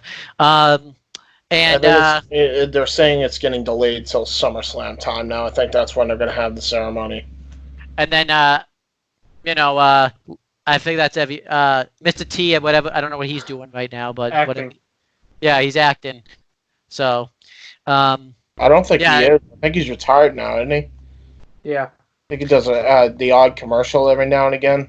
and then Before the obviously Warcraft commercial is the greatest Mr. T commercial ever. Just saying. this WrestleMania is also the story of Ultimate Warrior and Hulk Hogan patching things up after years of bad, after years of bad karma and not getting along and all this type of stuff, and so Hogan was told to AKA stay. Warrior being the biggest a-hole in the world, and Hogan being also a giant a-hole as well. Yep. So then we have probably it's either this match or the main event, the biggest moment in the show. I might say this match just because of the significance of it. It's Brock Lesnar with Paul Heyman versus Undertaker. This was obviously for Undertaker's streak. He was 21-0. The build isn't really all that much. It's just Undertaker came out, wanted to wrestle Brock Lesnar. Brock Lesnar wanted to break the streak. They had a history, back in, when Lesnar was first there in 2002, 2003 time, but they didn't really bring that up all that much. They had that UFC-like altercation, but they didn't really bring that up all that much. You know what pisses me off about this build? The match. The right guy won and the match was shit. We're obviously going to probably get over that just because of the circumstances with it. But the build was so bad. I still remember they barely mentioned anything about their UFC competition. They didn't even mention their past together. Nothing. Literally nothing. Well, and I'm looking at this like, why? The original plan was it was supposed to be Rock and Cena and Taker. But obviously, Rock was injured; he couldn't wrestle. Yep. And they had nothing to do with and Rock had nothing for Mania, so they put him with Taker. Dude, I honestly, looking at it, I still remember if they had Cena fight Taker, like when Adam back in the day booked that, I was like, that would have been the greatest heel turn ever if they had Cena cheat to win. So hold up, Wrestle Talk. Ow. Yeah. But yeah, so we have the match, and like I said, it's pretty crappy. But like I said, Undertaker got concussed like minutes into the match, and he was also sick that day. I think he said. So if you watch the Broken Skull session, he goes all into that, and yeah, it's just this was the last entrance with the streak. They had like, if you kind of watch with that entrance, the caskets, it kind of makes sense, because he has all the victims. So it's like, okay, it kind of makes sense. He's probably losing, but obviously you don't know that because who would have thought, right? I wish it was as good as their later matches after. Yep, that's the sad part about it. It's unfortunate. Got a concussion. I know, yeah. Through. But then, yeah. So since Taker got concussed, Brock had to carry the match, and Brock would admit this probably himself. He's not capable of carrying a match. Yeah. He hadn't been capable of carrying a match since what was it, 19? Probably because Angle had a broken neck and he was carrying most of that match, but like he hadn't carried a match since then. So yeah. So I thought the match is bad, but it's not as bad. Like everyone says, like it's as horrendous. It's not as bad maybe as people. I thought the match was still bad, but not as bad as like people told me it was when I watched it at the time and all that type of stuff. But it was still not good. No, it's kind of dull, plotting, and boring. And it's mainly because when it was happening live, we thought it was a foregone conclusion that Taker was going to win because it's a streak. Because he wins every year. No, yeah, exactly. Because it's a streak, and B, Lesnar when he first came back was not hot. No, he lost to Cena, he lost a feud to Hunter. Yeah, he beat CM Punk, but again, CM Punk's not as big a star as say Cena or Hunter or Taker in this case. Dude, it was ridiculous because I still look back. No, actually, he did win the feud with Triple H. because he won the cage He match. he won the feud with Triple H. Like anybody effing remembers any of that. They remember the first 2 matches. No one remembers the Extreme Rules confrontation. No casual fan's gonna look back and like, oh yeah, Lesnar won that feud. Like this guy should have been wrecking every single person the minute he stepped back in there. And the only reason they gave him this, I mean, they should have given it to him regardless, just because it's Brock Lesnar. But this shouldn't have been the reason he became the monster. He should have became the monster at 2012 fighting Cena. Yep. Wait. But anyhow, the bad, Lesnar kicks out of a tombstone. They do the triangle choke, Kimura spot. Taker kicks out of 2 F5s. Taker messes up the last ride because he's so concussed. He probably, he can't lift him up, obviously. And Lesnar hits the third F5. I remember this moment. He hits the third F5. I'm thinking in my head, okay, he's going to kick out. Then he didn't, and I'm like, well, was there a botch here? And if you know the history, Chad Patton didn't know the finish, so he thought he messed up the finish of this match. Poor bastard. And, I love it. Paul Heyman's in shock. There's no music at first, nothing, not even a wind bell. They added that in the network version later, if you watch it in the replay, but I remember there was no wind bell originally. And Brock Lesnar conquered the streak. He conquered Undertaker's undefeated streak. I'll just say, for that alone, the match is not good, but I gave it 3 just for that moment alone, because that's a moment I'm going to remember. Yeah, 3. Forever. It's a 1-star match with a 4-star finish. So we'll just say 3. Yeah, edited with 3. And it was the finish that launched 1,000 gifs. We have that. The biggest gif is that fan with the with his jaw lobbed. Here's the problem with that, though. Ever since that guy, the stupid camera cuts to the crowd at the every time moments. Yeah. Yep. This is the catalyst of that. Undertaker. Heyman's reaction was also hilarious. Yep. Undertaker oh my God, you did it! Undertaker leaves, concussed. We find out when he went to the gorilla, he collapsed, and they had to be taken to the hospital. Vince ended up going to the hospital with him, which said a lot about Undertaker and Vince McMahon's relationship. And I feel like too, no one really. We finally knew it wasn't a botch when the graphic showed up. So that's when we knew it was planned all along, because everyone thought either it was a botch or because Taker was so concussed and hurt that they just called an audible. But no, it was the planned finish, and you could see both sides. I'm obviously being the Undertaker Malk and the fanboy, gonna be like, well, I'm not gonna like it. It makes me a little sad, but I honestly don't really hate the idea, because like I said, they had to reestablish Brock Lesnar. Brock Lesnar, I think John has said this before, is really the only legit guy you could think of that you would actually believe could break the Undertaker's undefeated streak, because look at the guy. And former UFC champion, that was it. Brock Lesnar, he's this really has made Brock Lesnar to the big fight feel attraction that he is now. It's also, you could say, though, created a lot of the problems now with that we have with Brock Lesnar, because they keep going back to him. Because they can't make new stars. Yeah, because they don't know how to make new stars. So at the end of the day, while this WrestleMania is great, it goes back to it's indicative of WWE's problems now. They don't know how to push new talent. They don't know how to put even now, when they had him go over Brock Lesnar, the way he went over Brock Lesnar, they knew that wasn't gonna fly, and they knew they were gonna have to do a rematch. Yep.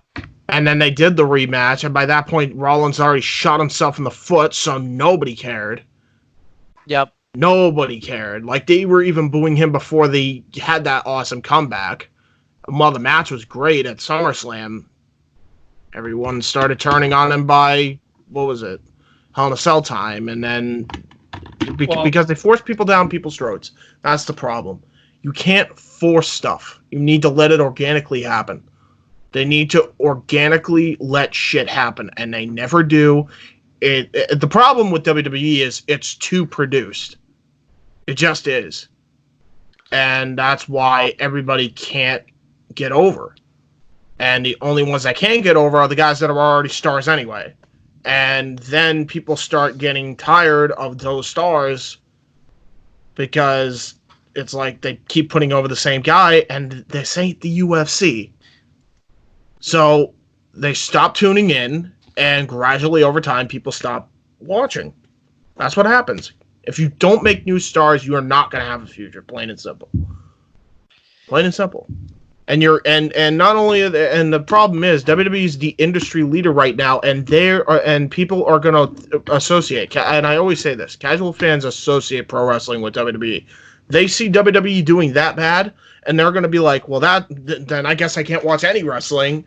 And that means everything else is dismissed, even though like New Japan and AEW are the best it's ever been right now, because no one's going to give those a chance because they think wrestling's WWE. Yep. So WWE is ultimately responsible for that, and still is responsible for that to this day, for the decline in the business, for the decline in the industry. I don't care what anybody wants to tell me. Vince is ultimately responsible for that. And you look at this show, you look at everything that happens after that, it is a clear indicator of that. I guess that's why part of the reason why I'm so sour on the show in a way, because like, other than the Daniel Bryan stuff, what else materialized that was good? Seriously, what else was good after that? Yeah, so, like I said, Brock and 2/3 of the Shields. Yeah, Brock, Yeah, this that was it. Brock, that was it. This led to Suplex City 2 with John Cena at SummerSlam, but I think John loved that. He loves seeing Cena get destroyed, I think. Yep. And like I said, this. I'm talking long term. I'm talking about like 5-year long term, not like 1 Well, year. Brock's the 5-year. Well, I'm just talking like in like at this show being like isolated on its own. Like WrestleMania 17, like Yeah, true. WrestleMania 17 is is critically acclaimed as the greatest WrestleMania of all time. Has the worst heel turn ever. Leads to the invasion. It explains everything. That's why I like 19 better than 17. I actually like 19 better, just because of. And even then, 19 had its own problems itself. I mean, Hunter was in the Reign of Terror, but we're not talking about that show. We're talking about this show. Sorry. It explains why. Yeah. Explains why I hate that. I guess that's why I look at this show, and I feel bad because the show is good on its own. You're right. It just you look at what happens around it. Happens after. It's just like at least for one night we enjoyed it. Yeah, fair enough. Then it announced where WrestleMania 31 was going to be. It was going to be in Santa. Oh, is there any? Before I move on, is there anything else, John? Is there anything else you want to say about the Brock Taker match? Because you didn't really get to talk a lot. It's the most shocking moment in the history of WrestleMania. Yep. I don't think it's any hyperbole me saying that. It got people talking. It got people to tune in for at least a little bit. It made Brock into this big star that, even bigger than he already was. People wanted to see Brock get his ass kicked, and he lost to Goldberg. And then he would have been a bigger star if he didn't take steroids and USADA popped him at USC. But Hey! That's on Brock. I can't blame that on Vince. I know. I'm not blaming it on Brock. I'm not blaming it on Vince. One thing we should talk about, and you're gonna be surprised I'm saying this, but this probably should have been Undertaker's last match too. There was no reason. There was no reason for him to come back. I know you guys are shocked I'm saying this, but there was really no reason for Undertaker to probably come back after this. I feel like had he, the end of the streak, that was really it. He should have. You know what? I can make one argument to that. He should have retired at the following year's Hell in a Cell when he had his last match with Brock. That's when he should have retired. I think that was perfect. I think that, and then maybe you can make an argument of him and Kane having their last match at Survivor Series. That you can even argue that should have been right around those two pay-per-views is where he really should have retired. Actually, I can make another argument. WrestleMania 32, since it wasn't Texas, like his home state, then that's it. Realistically, we say that, but it really should have been 33. Yeah. And while the match was awful, Yep. That send-off was brilliant. And Yep. now it's not a send-off because he's still wrestling. Like, if he closed his book then, him going down the floor with his fist raised in the air and then the whole lights of the arena shut off. Yep. Perfect ending. As somber Roman was perfect ending. So Roman was the biggest heel in the company at that point.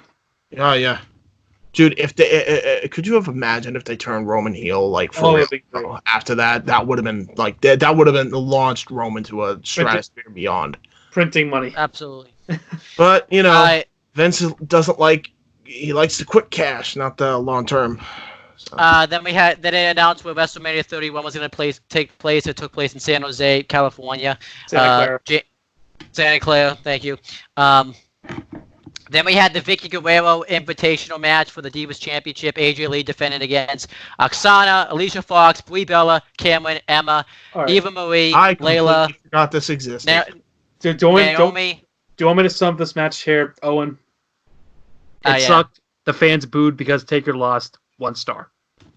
AJ won. AJ won. That's really good. That's really not. That's really not all that good. It sucked. The fans hated it because they just like they realized what happened. They booed the crap out of it. At least according to Steve, that's what happened. I will say though, probably if you watch this match though on its own, and if the crowd was more hyped, the match probably wouldn't have been all that bad. But it's like because it's where it is, it sucks.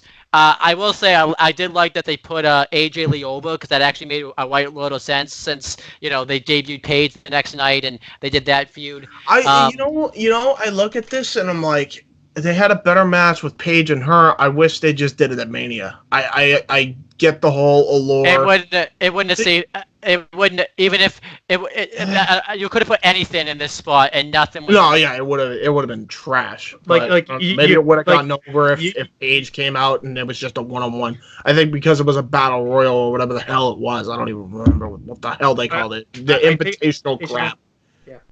Yeah, you could have gotten over better. You could have put Hogan coming out to do his promo, and he would have gotten booed out of the league. Yeah, so no one. Yeah, honestly, they probably should have just put like a promo segment in here. To be honest, can't believe what we just witnessed. Boo. Yeah, I really love too because if you watch the Fight with My Family, they try to make it seem like the fans were into this match in that movie when it wasn't the case at all. Bro, I hate that movie with a burning passion. Can you I say hate? That? Wow, you hate that. I hate it. Dude, it feels so like contrived and like it's not like the only thing they got right was the match between her and AJ. That's it. Everything else was completely scripted, completely didn't happen. You look at the original documentary and you look at this movie and you hate it. That's all I'll say. You hate it. I vehemently hated this movie with a burning passion. The only thing they got right was the ending of it where they had the match. I just laughed at the whole. I forget the actor's name, but he threw a bowling ball into some guy's nuts. That was funny. That was a. I'll give you that. That was funny. That was hilarious. As for everybody, so AJ Lee. 1, 2. AJ Lee is retired. Oksana's gone out of the business. Alicia Fox just retired not that long ago. Brie Bella's retired, going to the Hall of Fame. Cameron, she's done. Apparently she's coming back. Oh my god. Oh no. Yeah. Emma. I think for Naomi's entrance. Emma was released like 3 years ago and is tearing it up in Impact Wrestling now. Eva Marie got released. It was a project they tried that just failed. Oh god, that's dude, flat on its face. I think I'll give her credit though because she realized this wasn't for her and she just kind of left on her own terms. So yeah, at least it wasn't like she was forced out. She knew she sucked.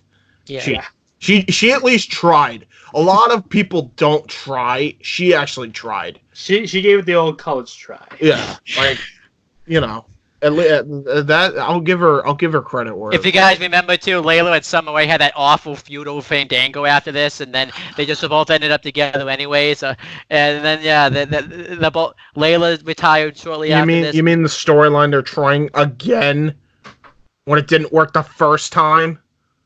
Yeah, Layla's now out of the company, retired. Summer Rae is an Instagram model now, probably never wrestling again.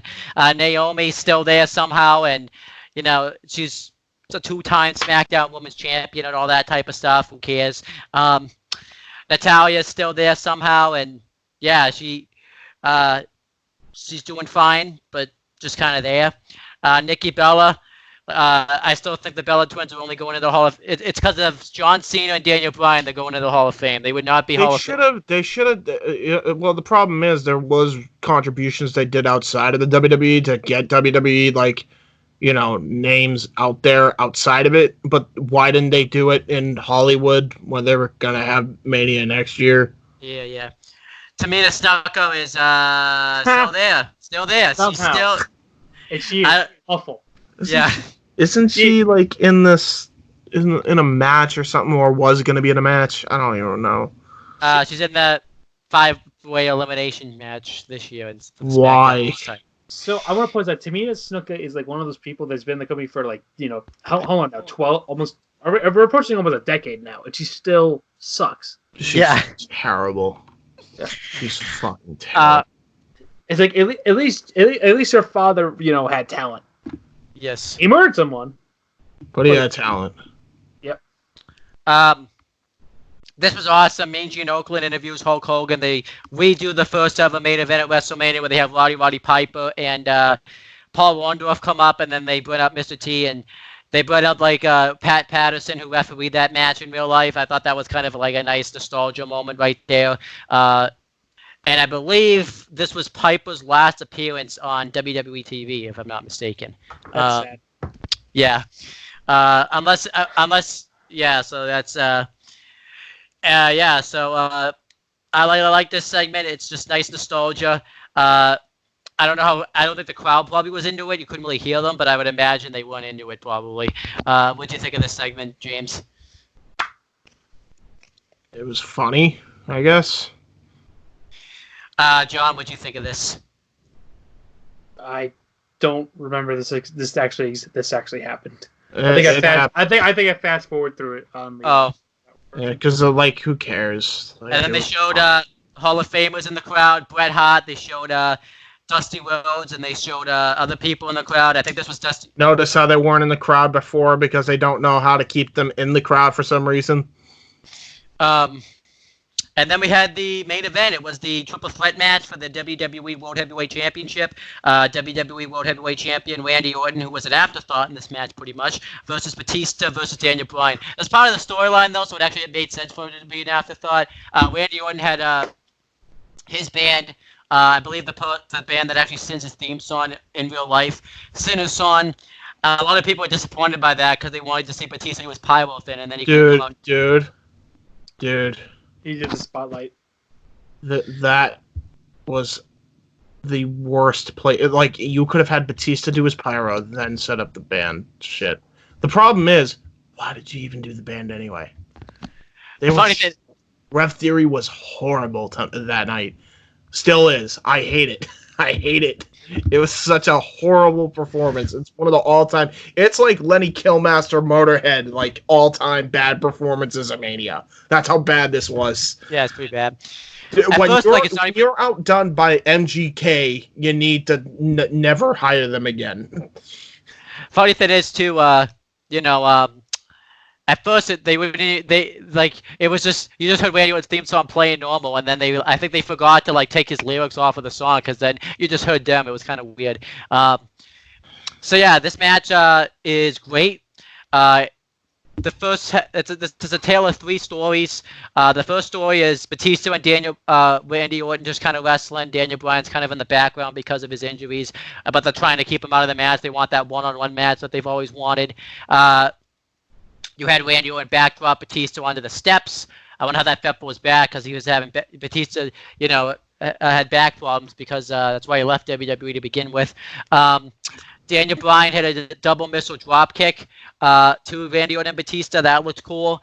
And Daniel Bryan's trying to fight all the odds by beating Randy Orton and Batista. He has Randy Orton at one point in the S-Lock. Triple H and Stephanie McMahon run through the crowd. They take out the referee. And Batista actually hits a spear and a Batista bomb onto Daniel Bryan, and they have Scott Armstrong, who was the referee that they've had screw over Daniel Bryan before, who was always in the Authority's back pocket. It was really weird, though. They never really explored that storyline all that much. It would just randomly happen out of nowhere, and you just remember it. So it's kind of weird. But I still thought it worked for this match. But it was just kind of weird that they just bring it up whenever they had they needed like an ace in the sleeve. And Daniel Bryan kicks out, and Triple H is pissed at the ref that he counted it, but the ref's like, well, I don't want to make it look too obvious we're trying to screw the guy over. I love how commentators even talking about it, like Jerry the King Law is like, well, you just literally brought the guy out there anyways. How can you not make it too obvious?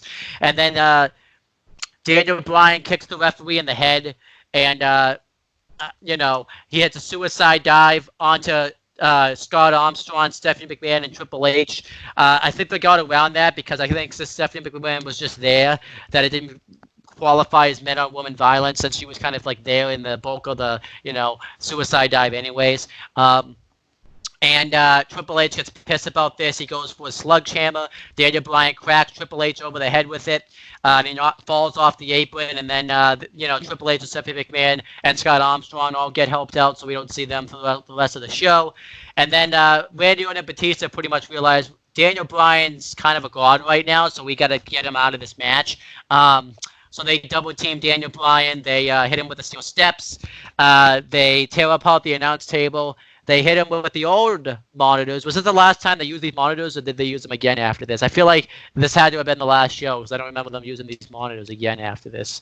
Well, yeah, I think they changed them because Orton fucked up his back in the match, because when he hit the RKO, he smashed his back, his lower spine on the monitor, and was writhing in pain for like minutes on the ground.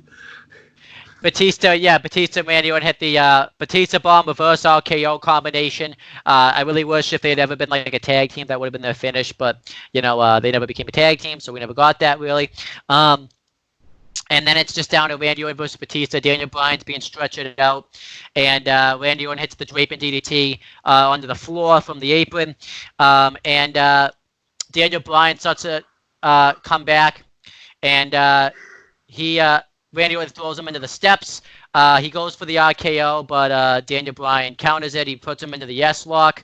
Batista breaks it up, and Batista hits a spear on Daniel Bryan.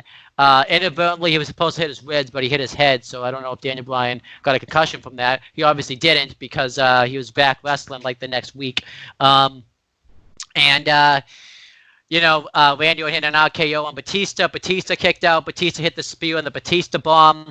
And then Daniel Bryan hit the running knee and the yes-lock onto Batista. Batista ended up tapping out. And I thought that kind of came full circle. The guy that they didn't really want to begin with to be the main event of WrestleMania tapped out to the guy we wanted all along. Thought that was kind of a nice little, story that they kind of threw in there. And then Daniel Bryan, wins. He celebrates for like 5 minutes. He brings in Connor the Crusher, and he brings his sister in. We found out later on that Brie Bella wasn't allowed to go out and celebrate with him. We don't really know the reasons. If she was supposed to be like selling an injury, or they just wanted to be like Daniel Bryan's moment. We don't know. But she was in Gorilla. She got stopped. But this match is just absolutely awesome. It's probably like one of the greatest Cinderella stories ever told, because it's actually like a real Cinderella story, because Daniel Bryan was never meant to be here.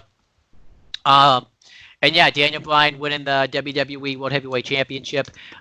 Before I say the aftermath of everything, let's just talk about this moment alone as itself, because I feel like saying the aftermath, if I say the aftermath, it's going to get sad. Yeah, so let's say the after. James, what's your thought? I give the match, by the way, 4 3/4. Not quite 5. What could it have done to make it 5? Maybe like I don't know. I really don't know what they could have done. I don't think they could have done anything. But James, what were your thoughts on this match and your style? It was good. I gave it a 4.5. I like this match.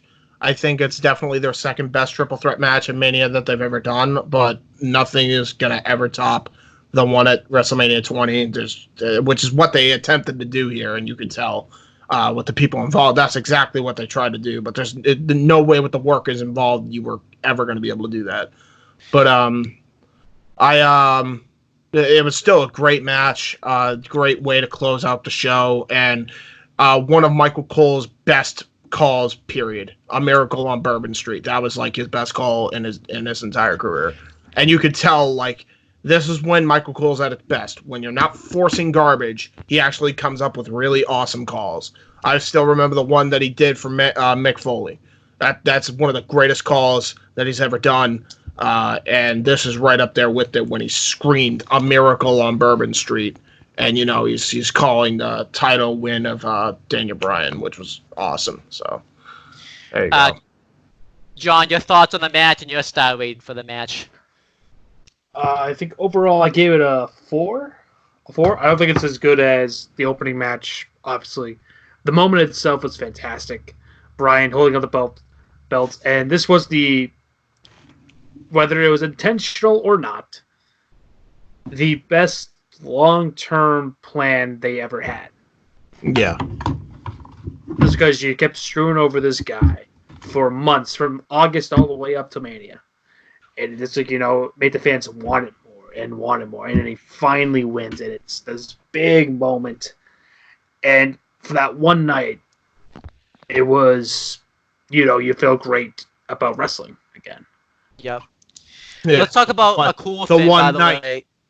And that's what I'm saying. Is like, now, granted, what happened afterwards, not WWE's fault. Let's talk about what happened the injury wasn't, but yeah. Yeah, let's talk about what happened. One cool thing I should talk about though is last year, right? Daniel Bryan has this moment this year. I think one cool thing to kind of take away from this is literally at WrestleMania 35, he was like in the position putting down Kofi Kingston doing Kofi Mania. I think that's kind of cool in a way, like a kind of full circle type of thing.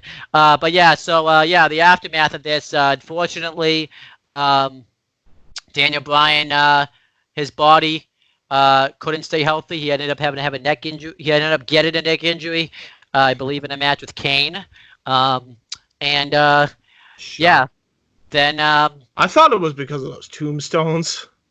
Like the night after WrestleMania, I thought like when they kept tombstoning him over and over again. I thought he got the neck injury then, to be honest. Because there was at one point where he actually did hit his head off the steps. Then, I remember that. Yeah. Daniel, we got that moment, then we got it taken away from us, and then basically, like Daniel Bryan even said it recently on the bump, as I talked about, it's a mixed feeling WrestleMania for him. Also, he went on his honeymoon shortly after this. His dad died shortly after this. Connor died shortly after this. Like, it's really Daniel. It was kind of like a one-night great thing for not just us, but for Daniel Bryan, and then it was just tragedy right afterwards. And then obviously at WrestleMania 31, he basically was just an opening guy in a Continental title ladder. That was great, but yeah, it really shouldn't have. He should have been in a bigger match at WrestleMania than that. Then he retired in 2016 because of his body, and then he came back in 2018. And then well, you forget how he had to retire because of Sheamus. Yep. Because he ended up getting a concussion because Sheamus kicked him in the face too hard. And there went Brian Alvarez ranting about how Sheamus sucks. Because he kind of does. When it comes to protecting his, his compadres. And then, Sheamus sucks.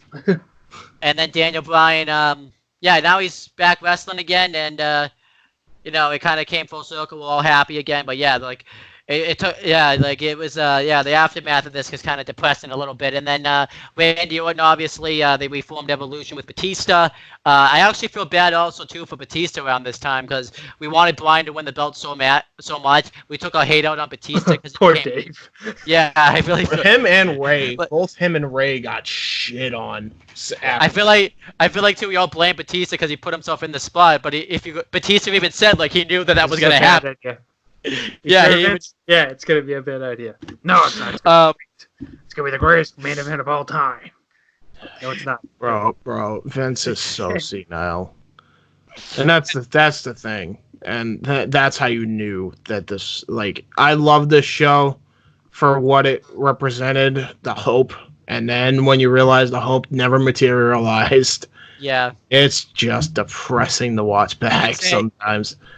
You could say too right after this, like, this is kind of when WWE like really like they were already losing fans, kind of, but they were really losing fans. They Like, didn't care. They were like, the fans controlled us. We're never gonna let that happen again. And so that was the end of that. That was the last feel good moment in WrestleMania history, really. yeah, like Because everything else, even the Kofi moment, like everybody, like we even had to kick and scream for that. And that's the thing, fans don't want to kick and scream anymore. That's why people like AEW way better than anything WWE does. It's just because we're tired of having to kick and scream for the guys that we like to get the opportunities that they should get. Like even Zack Ryder, we didn't want him to like. I think about it. Like we mentioned Zack, we never wanted him to be the world champion, but he easily could have been a long reigning U.S. champion. yeah, Like that's all we wanted. We're not like everybody's like, oh, the fans are fickle. And granted, some fans are. Not all fans are. If you produce to the general public the result that they want, you'll maintain a good audience. That's what WWE's failed to do, and they don't want to do it anymore. They don't care. What were you gonna say? What were you gonna say, John? I don't remember. Let's move on. Just move on. But yeah, The funny thing is, John is probably like agreeing with me to a degree, and then he's like, "I've already said a lot of this shit before. I don't need to say it again." It's like if you want my thoughts, just go back and rewatch some of the old shows. yeah. Yeah, I'll do it. I don't even care. I'll keep taking jabs at Vince all day long. Even though like this WrestleMania is still awesome. I give it like, I think the only really thing like the only real bad things are like the Divas title match and Cena beating Bray Wyatt. But other than that, like everything else is like good. The overarching story with Bryan, the most shocking moment in WrestleMania history. Yep. The amount of hope you had for some guys, even if it was for just one night. For guys like Cesaro and The Shield. Is the reasons why I'd say this is a top 3. Yeah. A top 3 Mania. I give it like an A. I give it like a 96 out of 100. Like it's awesome. Like I'm gonna give it a B. I like it. It's all right. I enjoyed it for what it was, but I don't know. I can't agree that it's like top 5. I can't bring myself to do it because like because like even with the other manias that we mentioned in passing, like even 31, at least you knew like the people that won were gonna go somewhere to a degree, with the exception of a few. 30 had none of that. That's the problem. Like even Daniel Bryan, like he had to just all to WWE, as you said, but I don't know. It's just like you look at the show, you look at where everyone ended up, and you just get sad. Like Taker's still wrestling when he shouldn't. Lesnar is still wrestling when honestly he should have retired after he put over the next big guy, but of course WWE failed. And just everything else, like every other guy that should have been the big star and wasn't after that, is just sad to, it's sad to watch knowing that none of that materialized into like the big time future for WWE, the next generation. let's see what John's letter grade is. I gave it an A. It's an A. To me, it's an A show based on the story of the show itself. And again, I take the show in and of itself is an A. What happens after kind of taints it a little. That's the reason why I don't say it's the best. It had potential to be one of the best and most influential ones ever. And then it ruined it later on. And look at that. But through some missteps and untimely injuries, they fell apart. Yeah. Yep. But I feel like when you say that, then it can't be top 5. Like I consider 28 more of a top 5 than 30. No, I can't look at 28 and say it's top 5. No. I For mean, me, I don't know. Like, top 5 I can't say 30 is either, though. I don't know. It's just like there's too much baggage with it. It's After like, granted, 17 is the mark at the end of the Attitude Era. 19, Brock screws up the Shooting Star, and a year later he's out of the company. yeah. I I don't know. I probably- But like Brock was still the champ, and like Brock was still having like banger matches with Kurt Angle after. And he also had the stupid Booker T with Hunter and No, that was dumb. Although Booker would at least Booker got a world championship after that, though. Eventually, 5 years later. Yeah, no, but he's still got it. He's the Bray Wyatt of the show. No, yeah, I agree. Yep. I don't know. Like I just I get think it. there was better. Like you at least It was better. at least it was good stuff that happened after 19, and I can't say the same thing with 30. I just can't. But you said it for 31. It's also the same thing 31. Yeah, but Seth still had a good run. Before he got injured. And I mean Daniel still got injured again. But Orton had a good run. Seth had a good run after. Roman, he still sucked. Still sucked, but he was getting pushed. Lesnar still got pushed, even though he was kind of waning on people's interest. Like there was good stuff after, whereas I don't know, like. Hold on though. None of that. Was it 2015 though, the year that you say is the worst year of professional wrestling though? Oh no! Towards the end, it was trash. I've never seen a worse year towards the end. Like that final quarter of WWE television was trash, and somehow they've outdone it. And they've outdone it since. And like, 2015, like the final quarter was trash. Like I didn't know what I was watching anymore. And I was actually pissed on Cena's behalf. Because I'm thinking I'm like thinking in his moment. He's probably thinking, I finally contribute something to this industry. I put over all these guys, even though I won, and I kept retaining the belt, and I elevated these guys to a new platform, and you just fucking bury them. Like he lost to Alberto. Like and he fucked Alberto, and I'm just like. And the belt too. When Braun Strowman won it, went back to like what it was too. Like, oh my god, it was like an immediate downturn as well. And the worst part is, if they were going to go the whole Mex America thing, which is what they were trying to do with him and Zeb, why was he a heel? Bring all these. It sucked. We got to bring all these communities together. Heal them. Yeah. He's the best. Yep. So fair enough. You're correct. But I guess 2015, at least the first 2 quarters after that were good.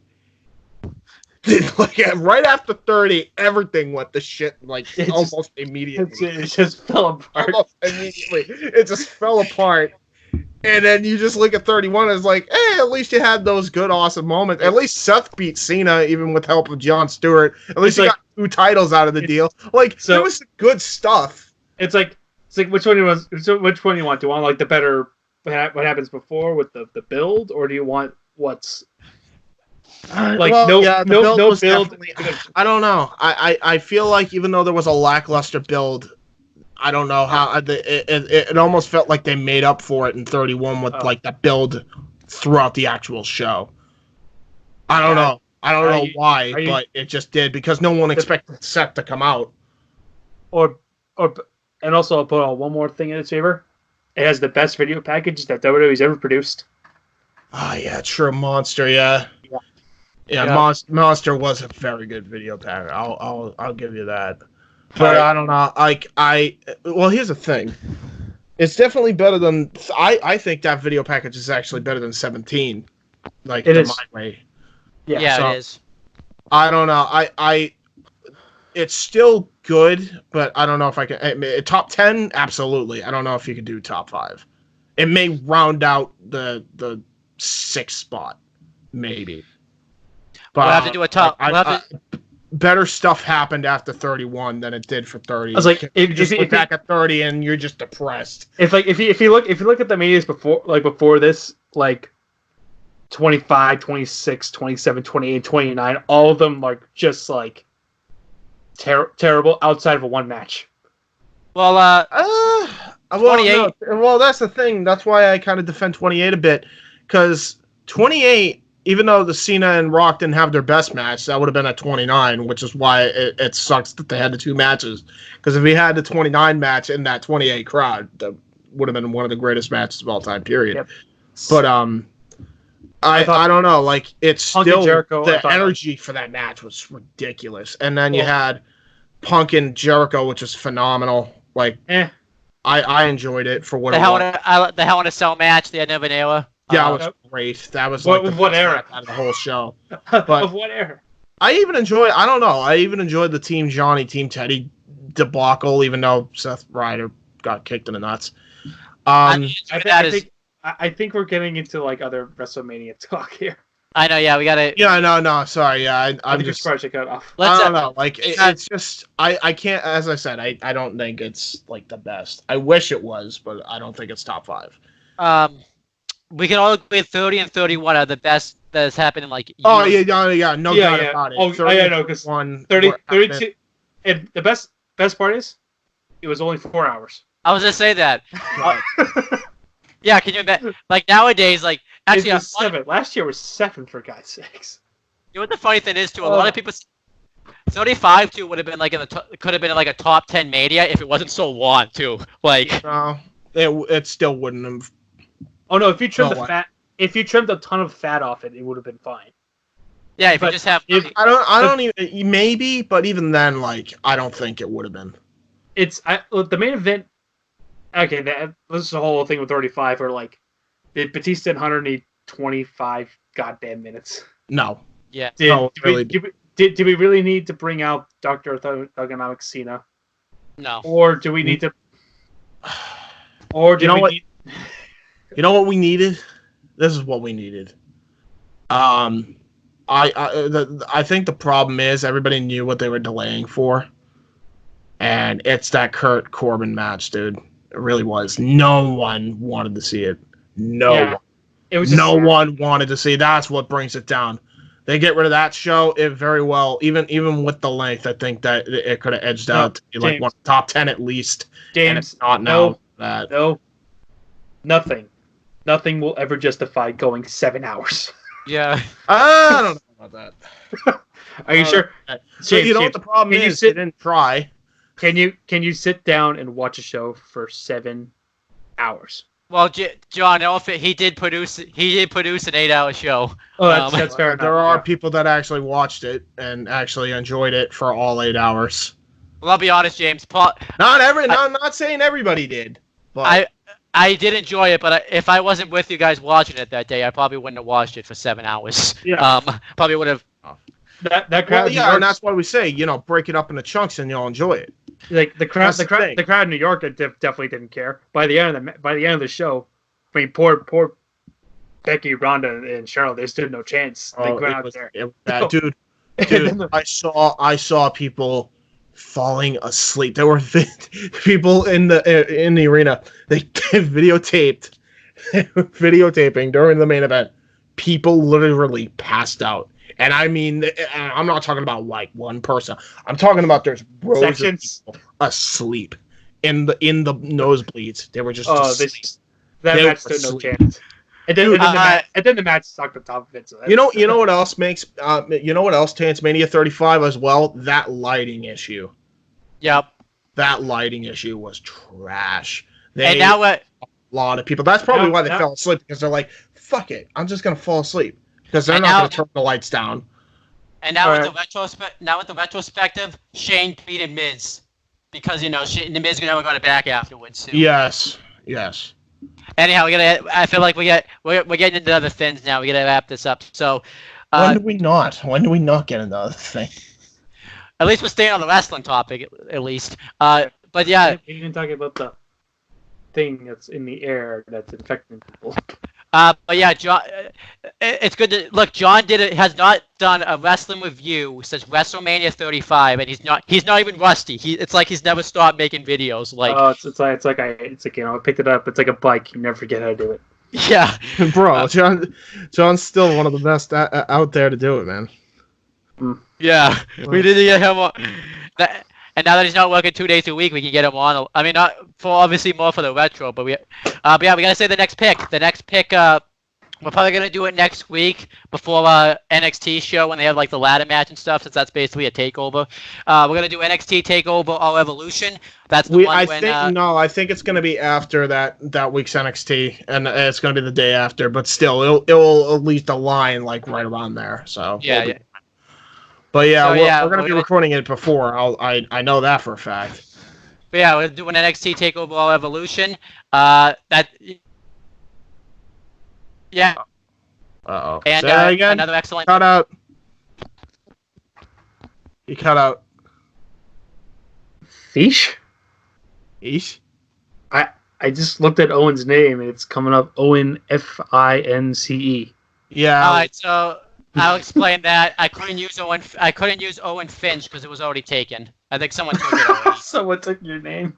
Yeah, it might have been me, and I just forgot the account or something. Probably, I wouldn't doubt it. Anyhow, we gotta do the plugs and promotion. John, I'm mad. Do you have anything to plug? I don't. Yeah, I didn't come to BJ's and say hello to me.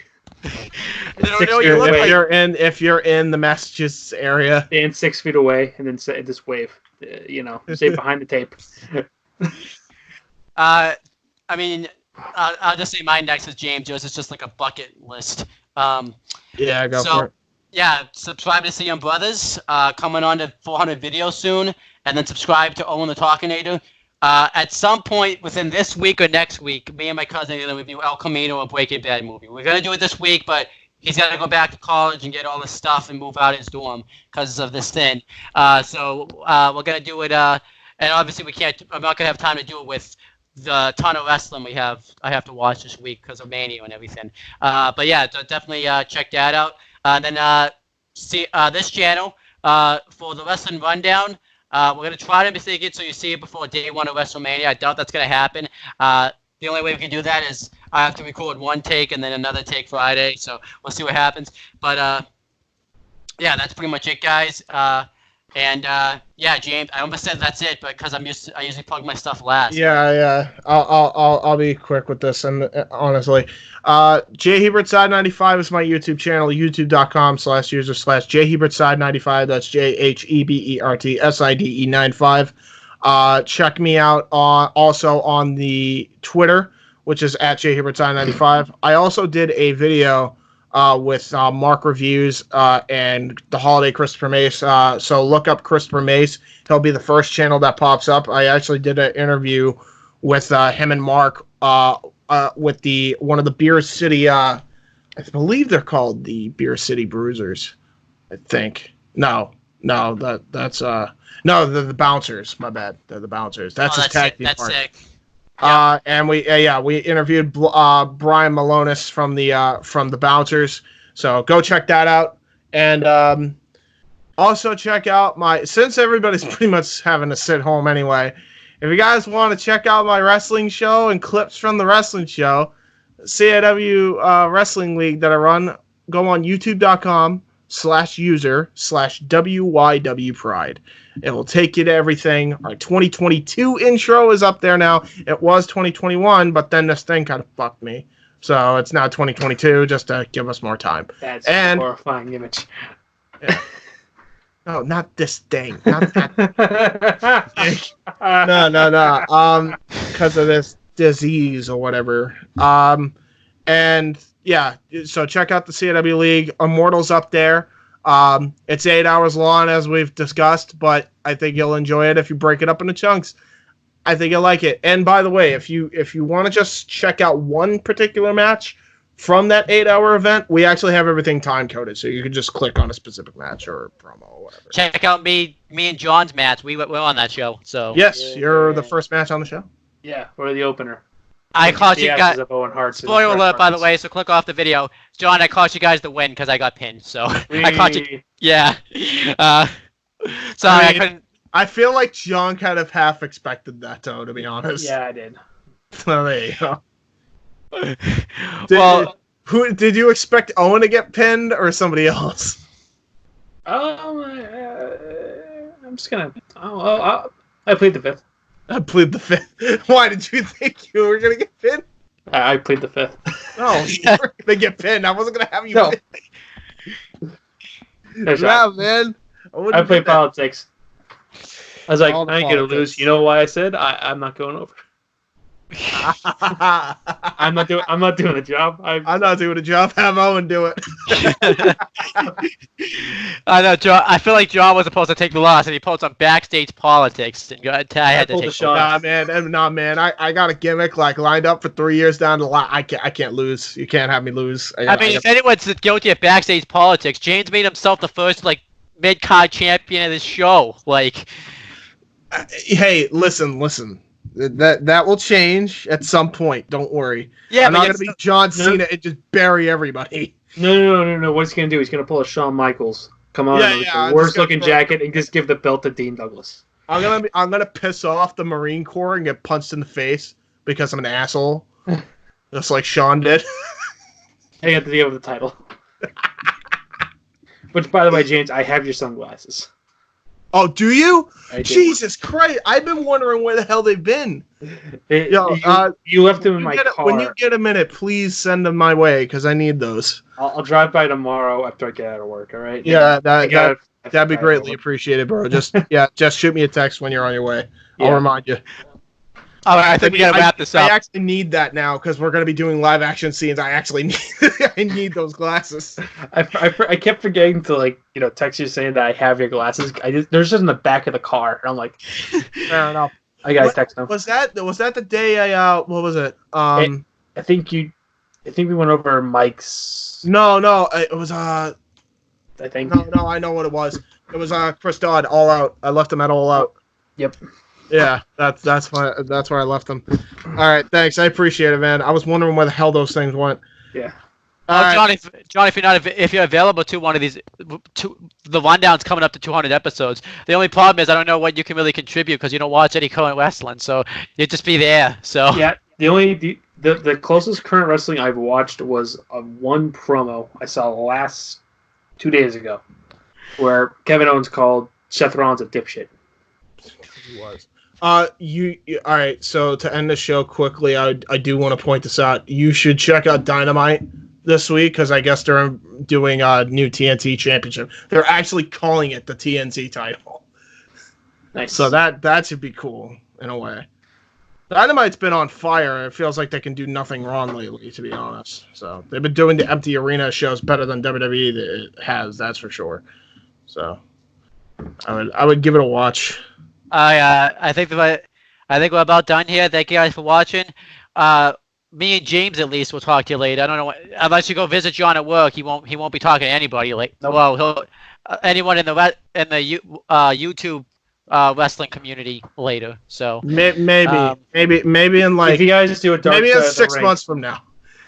if you guys do a dark side of the ring, I can come and contribute on that. We actually that's the thing. I actually almost finished with the New Jack one. it's so good. So if you want to let me know, like we could just fucking do it on my channel. We can review it because I'm planning on doing a series where we just I have a show called Indie Force that I'm planning on bringing back, and we're gonna review those documentaries. Okay. So if you want to do it, just let me know because that's probably what we're gonna cover. And everything else, that's not an actual wrestling show. We're just probably going to cover the business as a whole. Yep. So, let me know. all right, that's pretty much it, guys. We'll talk to you later. Bye! We doing all the classics, you heard it, then I grabbed it. Flow like Method Man, then run like I'm Rabbit. Soon as I hear the bass line, it be my FaceTime. Music's in my veins, so just in case I'm without my iPod or a media player, I'll check my